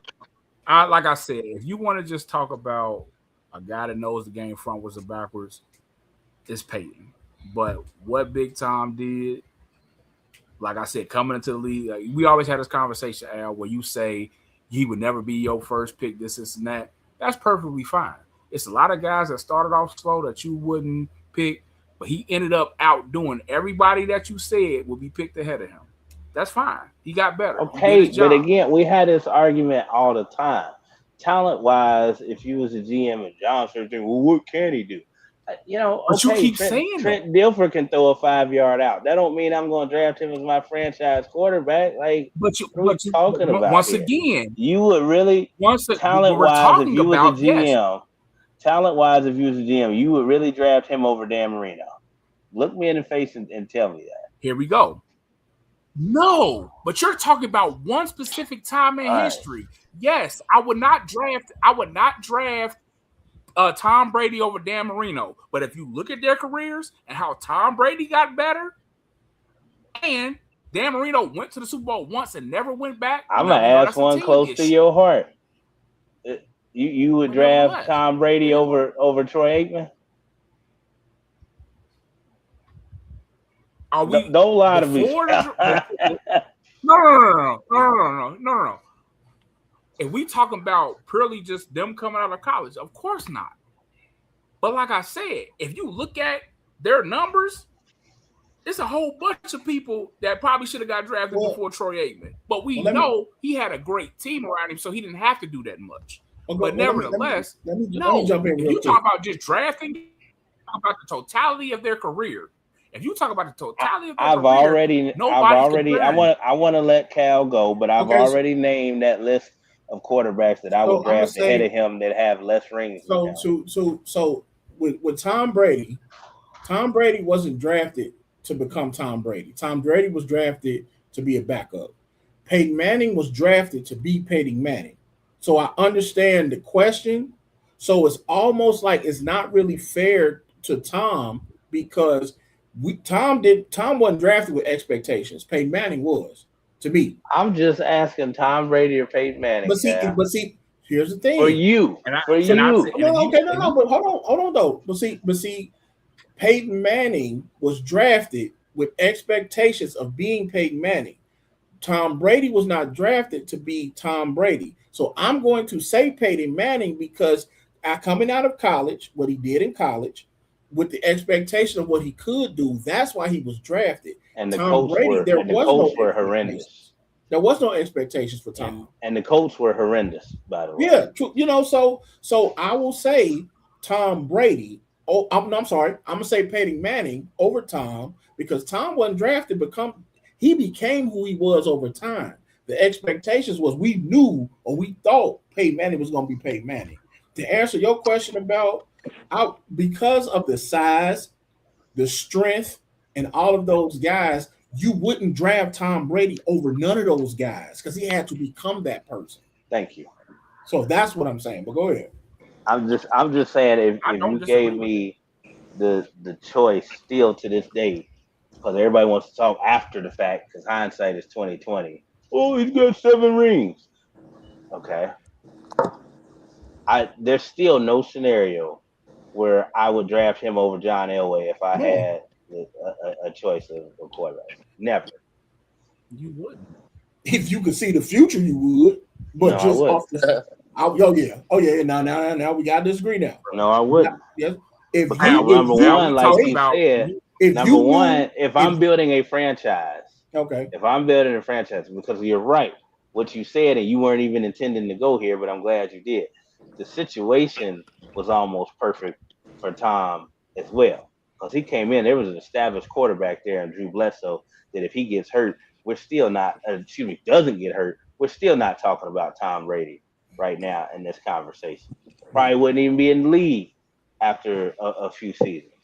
But because he did, and he had one of the most brilliant coaches of all time and a great defense in a situation where initially he was allowed to become that player that John keeps talking about because he wasn't asked to do a lot even when he first came in. He was just asked to not F up and to rely on the defense and the coaching that did a lot for him. Now, did he become Tom Brady? Absolutely. But you sitting here telling me that I wouldn't, when I'm telling you I would, there's still no scenario. I'm not talking about a crystal ball and, he's got 7 rings, because you don't know that works out in every situation like that if he don't play for an organization like New England. I'm just looking at the traits as a quarterback or somebody that I believe can make every throw and then some. Yeah. No, there's no scenario where I look at him and say, man, if I'm starting a franchise from scratch, like I said, John Elway would be my quarterback that I draft. Hold on. So I'm going to say this. If you put everybody's NFL record, everything, Super Bowl rings, and you just put all the accolades. That's all you basing it on. Wait a second. That's all you're basing it on. No, I'm not, because I get both sides. If you were to put up the whole totality of everything that Tom has accomplished, and you said you had one guy to pick, you're gonna pick the guy with the 7 rings. That's common sense. I'm not basing it on that, and that's not common sense, because I'm looking at it. I'm looking at it on starting a franchise and who is the best player available. You're looking at it. Well, he's got 7 rings, so that just kills any theory because he's got 7 rings. I didn't say that. That don't mean that he's a better athletic. Carson Palmer was a better athletic specimen than Tom Brady. Now, I wouldn't draft Carson Palmer over Tom Brady, but like I said, I've been through that. Hold on. That contradicts what you're saying. No, it doesn't, because he doesn't have the mental makeup of a Super Bowl winning quarterback. The reason Carson Palmer does not have the mental makeup of a Super Bowl winning quarterback, and that's why he didn't. So that's why he quit and went home. Here's the thing. The reason why I contradict is because you keep jumping back from question to question. If you're asking who would you pick off of GP, that's who would you pick. Now, then you jump from that to who would I rather draft. That's not the question. The question was not. That's how you're interpreting it. That's how you're interpreting it. That's not what I mean, and that's not what I'm saying. Don't tell me what I'm saying. No, what I'm saying to you is the first initial question was who would you pick between Peyton Manning and Tom Brady? Then you everybody answered it except Nate. Yeah. Number one, let me finish what I'm saying. Then you turned around and said about drafting players before him. We're not talking about drafting players before him. We're talking about the totality of their careers and who would you pick. So that's why if I was to get back into coaching and Cal got back into coaching, I would roast him every time because he's misinterpreting what I'm saying. You are a new fool. You ever think that, before? Hold on, time out, John. You would draft. Hold on, wait. Hold on, one mic, y'all. One mic. My man, let me just say something. Don't think just because this is your platform, you're gonna come in here and do that, bro. This football head of mine, I will run circles around you. I'm letting you know. No, you won't. Okay. No, you won't. All right. I don't know, brother. That's there's a lot of things in this life you can do better than me. That ain't one of them. No, you can go. We can bring whoever you want to come in and talk about ball, X's and O's. I've sat down and created defenses, my guy. Oh, hey, but go ahead. Don't do that. But go ahead. And I haven't. Like I was saying. And I haven't. I don't know. And I haven't. I don't know, but Big you don't want to do that, Cal. You don't want to do that, man. Carlos Chambers does. Chris Taylor does. Chris Hicks does. I'm telling you, I can go to the guys that know the work that I've put in on this football game. Believe me. So I'm just saying. But you acting like I haven't though. Like you're saying that as I don't know. The only thing your shit is golden. And your shit is golden, right? Listen, I can go to the people. I don't want to do that because you gonna take it personal, but okay. How you gonna sit here and tell me you gonna run circles around me and I'm gonna concede to a loss? Because you go. I'm not gonna concede. I don't want to go there. I don't want to go there. No. I don't want to. You said if you ever was the coach, but you're basing that off hearsay. What are we? Okay, you said you were how many Little League Super Bowls have you coached? Here's the thing. Where have you coached in high school? None. I haven't coached none at all. But that still does not take away my football knowledge. It doesn't. But you are slighting somebody that can answer yes on those questions. You said you would run rings around me. I didn't say I would run rings around you. Because you're basing it off of ring culture. That's why I said that. You just asked me how many rings did I win. First of all, I respect your football knowledge and I always have. Likewise. I've told you that. Yeah. So let's not act like that's what I'm saying, because you know it's not. You're smarter than that. I get it, but you stopped. You said you would run rings, and I'm not conceding. All I'm saying, Cal, is you have a different mentality. Maybe I shouldn't have said it like that, but what I'm saying is you're looking at the end result. You're looking at hindsight, which everybody does, and at least in my opinion, I'll say, right. You're equating the 7 rings to saying that Tom Brady is the best quarterback of all time. What I'll say is he's the best winner of all time, and he's got intangibles that you can't teach. Right. That I agree. That I will agree with. I will never take that away from Tom Brady. He's the best winner easily. Right. I trust him in situations more than some other quarterbacks. But if I was a GM, Cal, or an owner, and I got my choice to choose any quarterback in NFL history to start a franchise, yes, there's a list of guys that I would draft before him, taking the 7 rings out of the equation, because you don't know that any of them are going to win it. I'm just talking about just flat out ability. Right. So I would not. It's a list of guys that I would not draft over. I would draft over Tom Brady from athleticism, the size, the speed, and how they do it. Okay, so I know that. That's from me just knowing football, knowing that I know that. Now, if the end result itself is winning, we want to go with the winner. That's what we can't get around. We want to go with winning. We don't want to go. That's hindsight, though, Cal. Can I say something real quick, y'all? Go ahead. I still was trying to. I was trying to say something. I kept getting cut off. Go ahead, John. Go ahead. I can wait on that. Go ahead. We understand what you're saying about who you would draft before him or who you would take. Okay, but if you look at the totality of his career, people get better. That's why it happens. So you're going to punish him for getting better because of him. Al, stop. Can I finish my statement? And you can't say it didn't happen because of him. He still had to get out there and make the plays, throw the touchdowns, run the offense. He still had to do it. And then he left and went to the Bucks and did it again without the machine.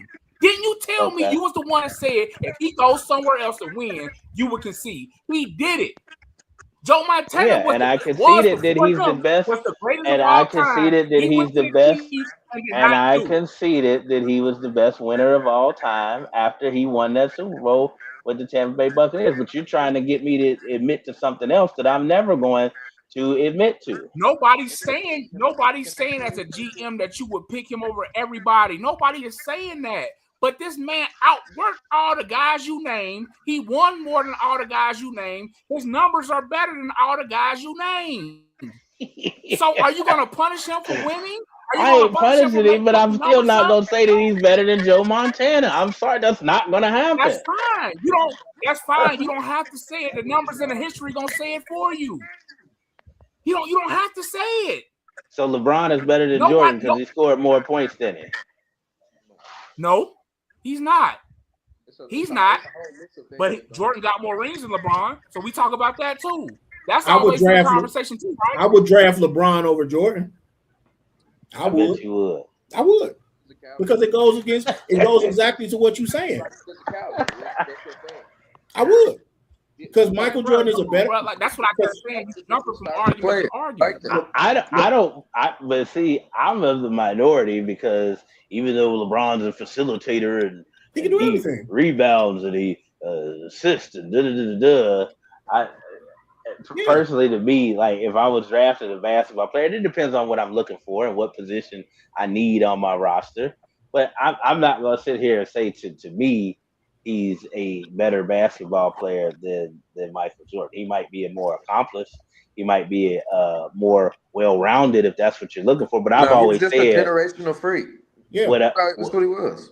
Yeah, that too more than anything. But what I've always said is I don't need my small forward doing that. It's just how I prefer basketball. I'd rather my point guard be the facilitator. So to me, that's similar to what you're saying about Tom Brady and everybody else, because we know that LeBron is a better everything than Mike. You're saying that because you don't need your small forward to do that, you're discrediting LeBron just a little bit because LeBron can do everything. He's a 5-tool guy, just like 5-tool guys in baseball. LeBron can do everything. Mike couldn't do everything starting out. He had to learn to do it and got better, just like Big Tom. They drafted LeBron to be LeBron. They didn't draft Mike to be Mike. He had to work to that point. Well, Mike also was not asked to do what LeBron did in those systems. Nor did, and also LeBron came into the league as the chosen one. Because I hate when people say that as if Jordan or Kobe couldn't have put up triple doubles whenever they wanted to, if that's what they were asked to do in their system and needed to do for their team. Like I watched Kobe Bryant get triple doubles when he had to play with Chris Mim and Kwame Brown, and Smush Parker. So I hate hearing that wasn't their game. They were scorers. They were killers. They weren't facilitators. That's why I always thought the more apt comparison to LeBron would have been like a Magic Johnson or a Penny Hardaway, somebody like that, based on how he plays. He doesn't play the same way as a Kobe or Michael. He wasn't asked to do the same thing that they were in the triangle offense. To me, that was the difference. But no, Cal, I'm just saying. Are you still there, Cal? Yeah, he's still there. He's still on. His mic muted. Yeah. I'm here. I was being a dad there for a second, but go ahead. What I was saying is, of course, and I don't think you've been on here when I've had this discussion, but like I had a list of people that had less or no rings as a quarterback that if I was a GM, I would still draft. And since you are on here, and I do respect your football knowledge, I just want to run that by you real quick and just get your opinion, because I've never had this discussion with you. Right. So when I started to look at the list of people with less Super Bowl rings that I would still probably draft in front of him, this is my list, and I just ask you. So would you draft Brett Favre before you draft Tom Brady? No. Steve Young? Yes. Warren Moon? Yes. Dan Marino? Yes. John Elway? Yes. Troy Aikman? No. Jim Kelly? Tough, but yes. Okay. Now I'm going to get to some iffy guys. Donovan McNabb? No. Boomer Esiason? Oh, that's tough because when he came out, he was able to play. So the Bengals drafted Boomer to be Boomer. So I would say yes. Mm-hmm. Phil Simms? No. That's a tough one, for real. That's tough. Honest. It's tough. It really is. It's really tough, but also because he was a system quarterback. He was, but their defense was so good that Phil Simms just didn't have to do too much. He didn't have to do a whole lot. Now that's taking nothing away from Phil being one of the most accurate passers ever. So on that note, a similar guy in the same situation, Terry Bradshaw. Tough. The reason why I say I will say yes, because when they brought Terry in, Chuck Noll brought him in, they was rookies together. So they had to grow old, and there was a marriage together. So they didn't have a choice. So they drafted Terry to be Terry. And what I say is because I think the expectations of a guy being really, really good, like if you have expectations, there was none for Tom. There wasn't any. Now he has to get better, but there was no expectations of what he could have been. For example, they thought that what was that guy from Louisville, Wynn? They thought he was better than Tom Brady. They had more expectations for that guy than Tom Brady. So that's weird to me. So it's always like a roll of the dice, but it's like they thought Drew Bledsoe was going to be better than Big Tom. That's why they had him. There were 6 guys drafted in front of Tom Brady. Right, that's crazy. And if you ask him to this day, he can name all 6 players like that. That was always his motivation.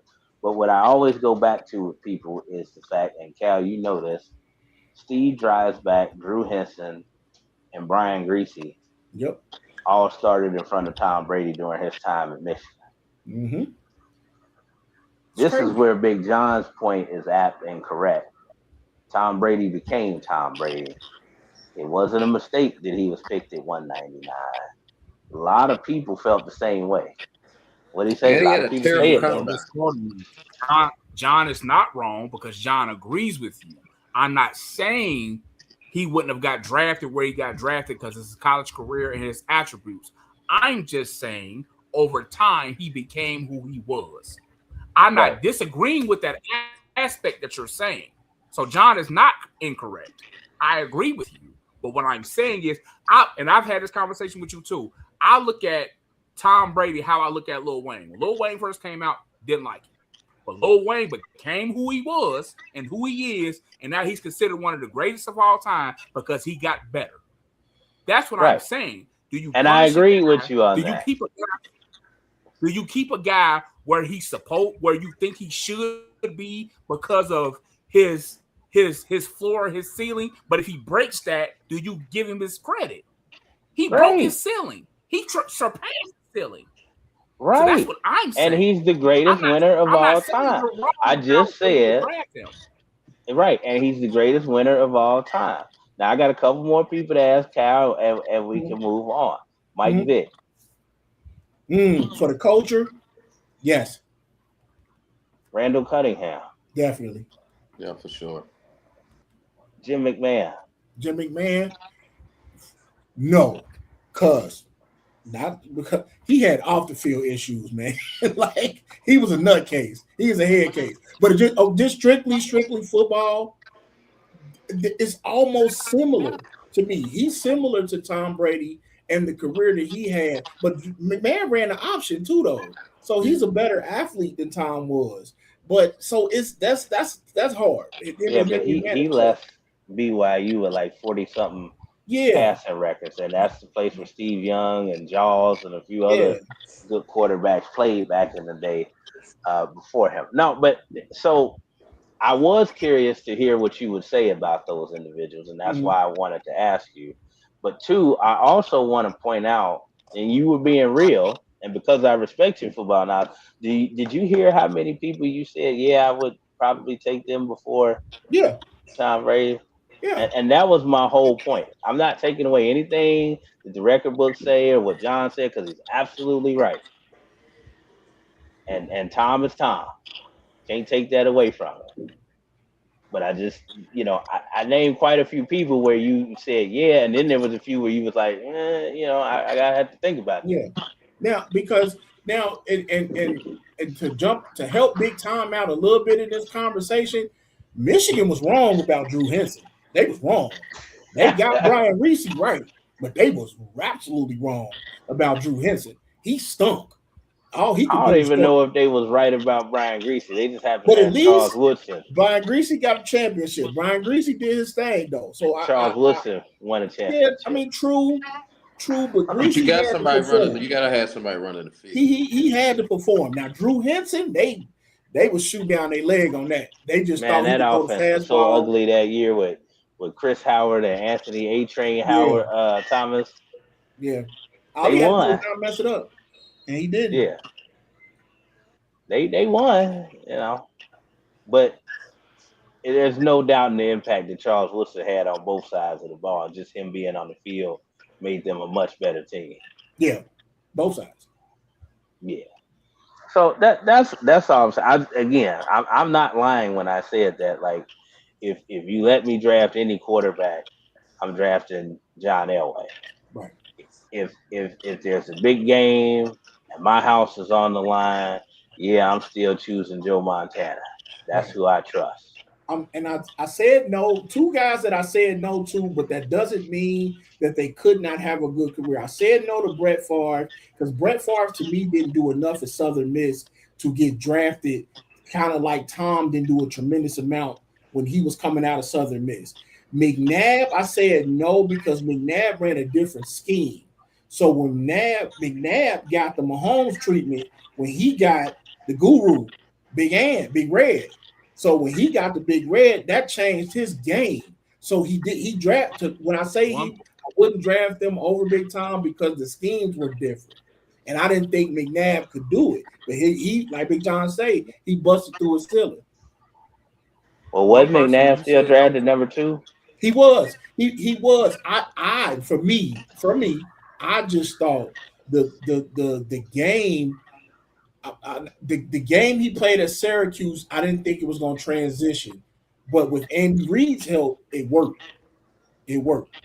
Go ahead, one person you said no to that I disagree with was Warren Moon. Warren Moon didn't get a chance. I said yes. He said yeah, he would draft Warren Moon. Oh, okay. Okay, my bad. My bad. I think he said no to Steve Young, which was that he said no to Steve Young, which was surprising to me. Because he was so short. Steve Young was short, and he had and the West Coast type of offense where it was 1, 2, 3, get it out your hands. You got technicians on the outside running great routes. Steve Young didn't have to be great. He didn't have to be great. He had to learn to be great. Because if he didn't, he probably would have been out of the league. Because he to me, and I say this with the utmost respect, he kind of had like that. We always thought that Donald Little syndrome, like, bro, you play behind Ken, we expect you to be that guy. That's how I look at Steve Young. We expect Steve Young to be good, if not just as good as Joe Montana, because of how you've seen the game and how you got to learn it from. Would you draft Aaron Rodgers over Tom Brady? No. I wouldn't. They had to change his mechanics. They had to change his throwing motion. He had like that long throwing motion. So I thought that was a bit of a project, but he ended up being top tier. But I didn't think it was going to translate as good as it did without that mechanic change. That's why he dropped so far down, because then nobody wanted to touch it. Last one, and I'm just throwing this one in here just for shits and giggles. Ben Roethlisberger. Hell no. Hell no, I wouldn't draft it. But, I would draft. Big Ben has been my enemy from Miami, Ohio to Pittsburgh. I wouldn't draft. Man, I'm drafting the meter man before I draft Big Ben. Man, what? I'm drafting the meter man. I am a hater when it comes to that, and I will admit it. Yeah, that's not acceptable around these parts. Yeah. Well, I mean, look. Tom Brady is Tom Brady, and he's one of those players almost like Karl Malone and John Elway, which I respect him and like him a lot more now that he's retired than I did when he played. Add Lennox Lewis in there too. Like him a lot more now than I did when he was actually active. But I still don't like Malone though. I think his retirement made it worse. You said who? It's Malone. that pick and pop, man, was just ugly to watch, man. Pick and roll, Stockton and Malone. Pick and pop. You give Tim Duggan a hard time, but that shit was terrible to watch. I couldn't stand watching. Man, the entertainment value for the mailman was way higher than it was for Tim Duncan. I'm sorry. Tim Duncan used to get, it was. Don't tell Cone that. Hey, but hold on though. Tim Duncan used to get busy though. Tim Duncan used to. I'm not saying he didn't get busy and fill up the stat sheet. That's not a question. Yeah, I'm just saying that damn banker and angle shot and just man. First of all, it wasn't much TV. They always mess with Karl Malone about doing that ugly dunk in the dunk contest. That's entertainment value. That's entertainment value. Man, Karl Malone used to come through the lane and people used to move out the way. And he had bro, he was country strong, of course. But and he had the 16-footer. Like, I didn't like him, but Malone was cold, bro. I hate how he shot jump shots. I hated it. Oh my god, that was hideous. I mean, Karl Malone got down. I just didn't enjoy watching the Jazz. It just didn't look good. Nobody did. I don't think nobody did unless you was from Utah. Right. Them NBA Finals, boy. Scott over there. Bruh. Howard Isley. I mean, and Howard Isley added 2 black men. We was like, what? Shannon Anderson. Got 2 black men over there. Because they already said Karl Malone was white. So. But and Russell was probably all you had. But that's what I'm saying. When they had a Russell and Howard Isley had the taper and Shannon Anderson. Man, you had Jeff Hornacek over behind 2 seasons. Right. Jeff Hornacek Morris was 70 years old. You had John. They had big Carr too. I forgot. Antoine Carr with the goggles. With the goggles, John Stockton with them boy shorts on, man. Anybody would have watched that, bro. Him and Jeff Hornacek had the high joints. The Jazz, man, I did not like watching that. That was terrible watching. When they got to the finals, I'm like, what in the world? And did it twice. Who did they beat to get to the finals? They beat Houston with Charles Barkley and them. Yeah. And then they beat my Lakers. They beat the Lakers in '98. I ain't understand that either. Swept them. Yeah, I didn't either because the '98 Lakers are still one of my favorite teams of all time. They won 67 games that year.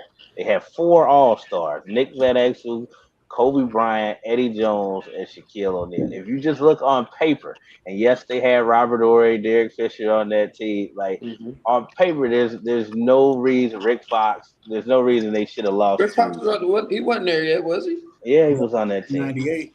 They hit them with that dad wreck ball. That's what they did. Yeah. Pass, cut, move, screen, die. Dale Harris wasn't a good coach. He wasn't a good coach at all. No. Remember, that's the one that would bench Kobe every time he did something fancy in practice at a game. Yep. That's why Gilly's whole argument about the reason I believe, and that's why I wish he would just stick to hip hop and street stuff and mentoring these young kids. The reason I think LeBron better than Kobe is because LeBron came in right away and was doing that as a rookie. And it's like, bro, you missing information from the story. You don't know what you're talking about. Yeah. Nick Van Exel has been quoted along with a lot of other people. He was like, bro, Kobe was always Kobe. He was like, dude walked in the door at 17 years old, first practice, and said, I'm the best one-on-one player in the NBA. Right. And what? And Nicky V used to hit him. You reach, I teach. Well, you know what's funny is Nick and Kobe admitted that when they said who's person to bust your ass, and he said Nick Van Exel. Yeah, it was too quick for about 2 weeks. Yeah. Until he kind of was similar to Michael Jordan when James Worthy said, I was better than him when he got to North Carolina. For about 2 weeks. About 2 weeks. Right. Yeah. Yeah. I think, man, the part that it makes you feel good as a Cincinnati guy that the fact that Nick Van Exel still is on cats' minds 30 years, 40 years later. Like they still talk about Nick, and that's crazy. Like that because we ain't had cable growing up. Different times we didn't really get to see Nick play like that until like once every 2 weeks or once every week against but that prime competition like Memphis, all them cats that Nick used to kill. I ain't get to see. So it's cool to see other people talk about Nick like they do. Games. I was saying them games. I saw him. Dustin was definitely.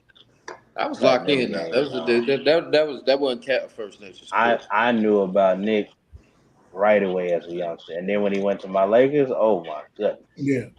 Now, when I did start coming around, seeing different stuff, and what made me kind of lock in around the basketball in the city was the Dev Rose League and the Purcell League, and them UC guys coming back. Miami the cat them guys, and then I started noticing like, whoa, there's some good basketball around the city being played. Mm-hmm. There'll be some good basketball this weekend. I seen that firsthand. Like, wow, like it's a lot of tradition that's deep here that even I didn't know about. Because again, that's not my first love, and it doesn't take away the fact that it was real good basketball being played at that time around here. Yeah, Nate, you still talk to Jordan Crawford? I ain't talked to Jordan in a minute. But yeah, it was like Cal said, that era of Cincinnati basketball was elite.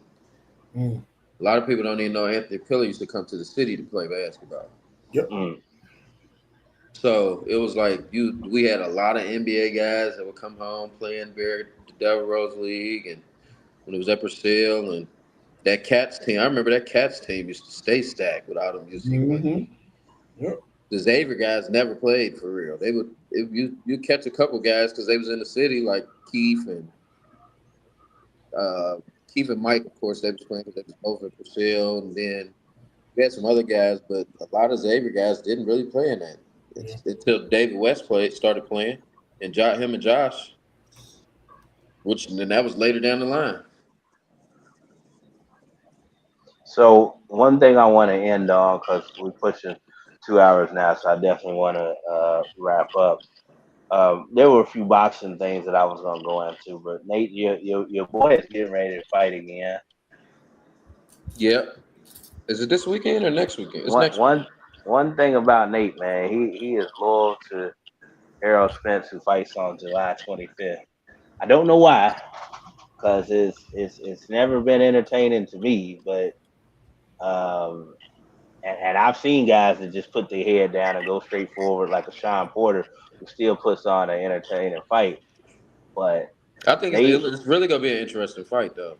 Nate and a lot of black people, I think, wanted Errol Spence to be the next welterweight after Floyd, and was just pushing that narrative. And you said I was. I feel like a lot of black people, I don't know if you was included in that group, wanted Errol to be next. Don't get me wrong. I'm an Errol fan. But even before Terrence Crawford, Earl had a lot of holes in his fight. Before that fight, he had holes. and it was obvious. And Terrence Crawford picked those holes from the beginning of the fight. Boy, Nate was so mad at me, boy. You just ain't gonna let this go. You just gonna keep saying I'm mad. My question to the boxing guys, I know we got to get up out of here. So where is it going right now? Because I see a lot of people talking about the Abdul Mason cat. I see a lot of people talking about him. So where is the sport going right now? Because I ain't really seeing a lot of big time fights being done. It's a merry-go-round right now. Okay. The reason it's a merry-go-round is because you have three guys that are supposed to be the top guys that are in the welterweight division. And you got one guy talking about, I want to fight them. And then they turn around, hey, we got an offer sheet for you. And you turning it down and trying to make different stipulations. Which I'm speaking of Shakur Stevenson, who keeps giving everybody the runaround like, no, I want to fight them. I don't approve of him disrespecting Unc like that, but go ahead. I'm gonna speak on that as well. But the thing is, with Shakur Stevenson, he got a good fight under his belt, finally, after 3 years, and everybody's been trying to push him on getting better fighters. And now you're acting like you're the cash cow. You're not. You're still not. Yeah. To be honest, Devin Haney is still the cash cow right now. And that's due to the fact that he runs his division right now. As far as pay-per-view sales or just marketability right now, Devin Haney and Ryan Garcia are the biggest. Are the top two. Yeah, they're the biggest attraction right now. Yeah. Now that Tank's back in the picture, he's going to start becoming that. He probably won't fight till next year. Tank already messed himself up legally, bro. But I heard about we know that. We know that. But he's in the talk. We're talking about in the boxing room. We ain't gonna talk about on his outside life. He ain't gonna be able to fight till the beginning of next year. That's why I just said that. I just said he can't fight till next year. So the thing is, in regards to that, we still depending on these few guys that are right here that are playing ring around the rosy. And to be honest, the best division right now is the one Boots Ennis in. He wants to fight Fedor. You like Boots? I like Boots. I actually like his style. I like his fight style, and he's showing that he's improving defensively. Right. He takes a lot of shots in boxing, but he's smart and strategic, and he knows how to move around the ring. So I know we got to go. So the part of the Shannon and O'Boy interview that I understood where Shannon was coming from when he talked about how he fights. It's boring, it's strategic, whatever, but it is efficient. So my question to y'all is, do you want to be efficient and win, or do you want to be entertaining and particularly lose?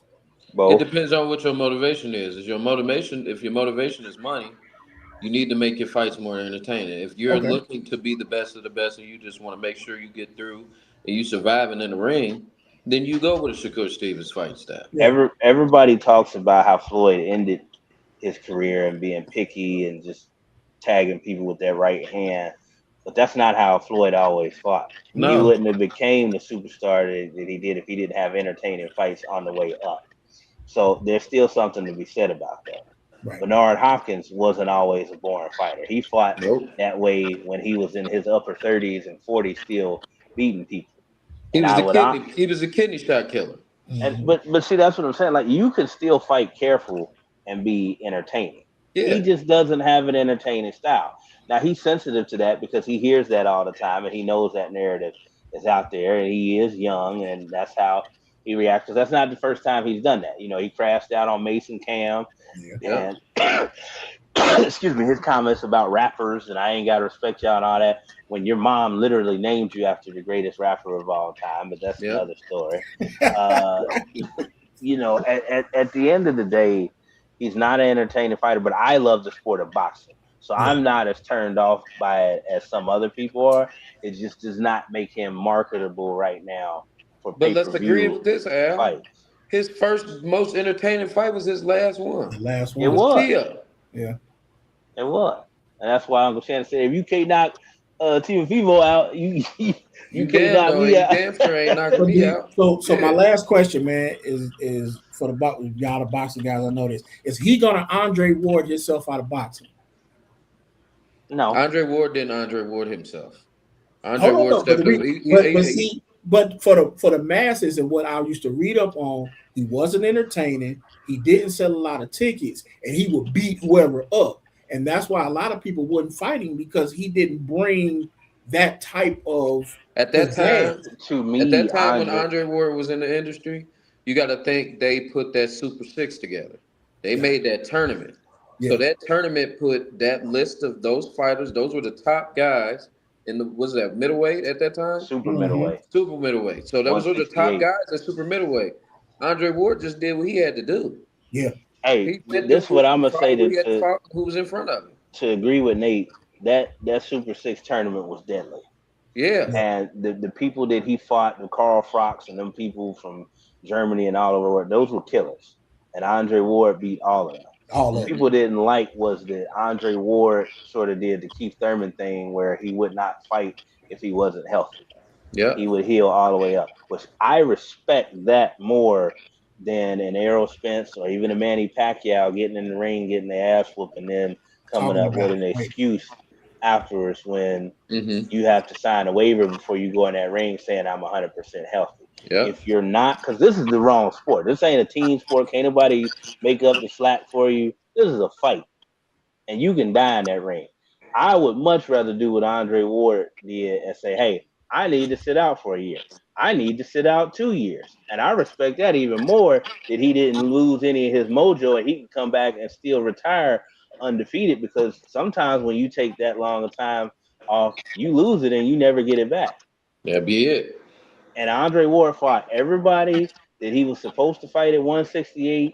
and he even moved up to heavyweight at 175, light heavyweight, excuse me, at 175. And when he beat, what was his name, Nate? You know who I'm talking about. He was trained by John David Booty. Everybody was scared of him. They fought twice, right? Yeah. What is his name? He was a Russian guy. Yeah, I'm trying to. Ukraine, I gotta look that Czech up because Republic guy. Shoot, what is his name? It's on the tip of my tongue. Yeah, it's gonna kill me if I don't remember his name. I'm about to. I gotta look it up. Yeah, I'm about to look it up right now. Look it up because when I tell you, Cal, talking about it, he was just talking about it. Sergey Kovalev. Kovalev. There you go. Kovalev was serious. He was feared. By everybody in that division, bro. And he used to walk forward. Like he had no bounce. He wasn't going left, right at you. He's coming. He was to take a back step to Kovalev was treason. He didn't believe in that. And Andre Ward lost the first 5 or 6 rounds of the first fight and came back and put on a clinic. And the second fight, for everybody that thought that it was a fluke or Kovalev was going to walk through it, for Andre Ward to knock him out in what round was that? 6.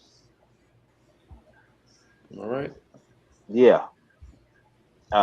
With body blows. Yep, his body shots. Andre Ward is still the last American fighter to win a gold medal in the Olympics. Yep. Way back in 2004. So I'm a big Andre Ward fan. A lot of people said it wasn't entertaining, but to me, it was. Man, the guy mimicked Roy Jones. I don't think he had the, and he even admitted it himself. He said, I didn't have the explosive athleticism that, Roy had, but, I could emulate some of his style and the chicken fighting, as he called it, Real quick, Ward beat Kovalev in the 8th. It was the 8th. Okay. In the 8th. Yeah. So what you said was, we wrap up, you asked where boxing is going. There's a couple guys that can keep it going. Tank is not a spring chicken anymore either. He's gonna mess himself up if he keeps getting, in trouble, has to be inactive because of that. The good thing about boxing, and we'll end on this note, is Turkey Al-Sheep is involved in boxing right now. Yeah, he got enough oil money to make these guys fight each other. And that's what's happening now. And I wonder, have we seen, at least for right now, all the top level fights that we can't see? Because there's some people that don't like working with him, but he made that Ryan Garcia Devin Haney fight happen. I don't know if we'll see a rematch because they got bad blood because of what happened.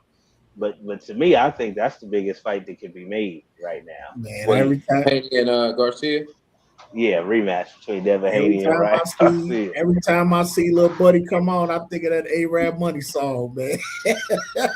That Busta Rhymes A-Rab Money. Hey, man. Dude, Turkey Al-Sheep got it, bro. Hey, that dude money long, man. Hey, he got long paper. Yeah, it's a different. He's making guys take risks that normally wouldn't take risks. He got long paper. Big Baby Anderson was one. Like when he lost, he ain't had no business fighting dude. Not at that time. No, he couldn't pass up that money. He couldn't pass it up. But fellas, look, thanks for coming on. Everybody that tuned in, remember we on Spotify, Apple Podcasts, iHeartRadio, Amazon Music. We're everywhere we need to be. Please download, share, like. If you're audio listener, go to those platforms. Fellas, thanks for coming on. We'll try and do it better again the next time. Yes, sir.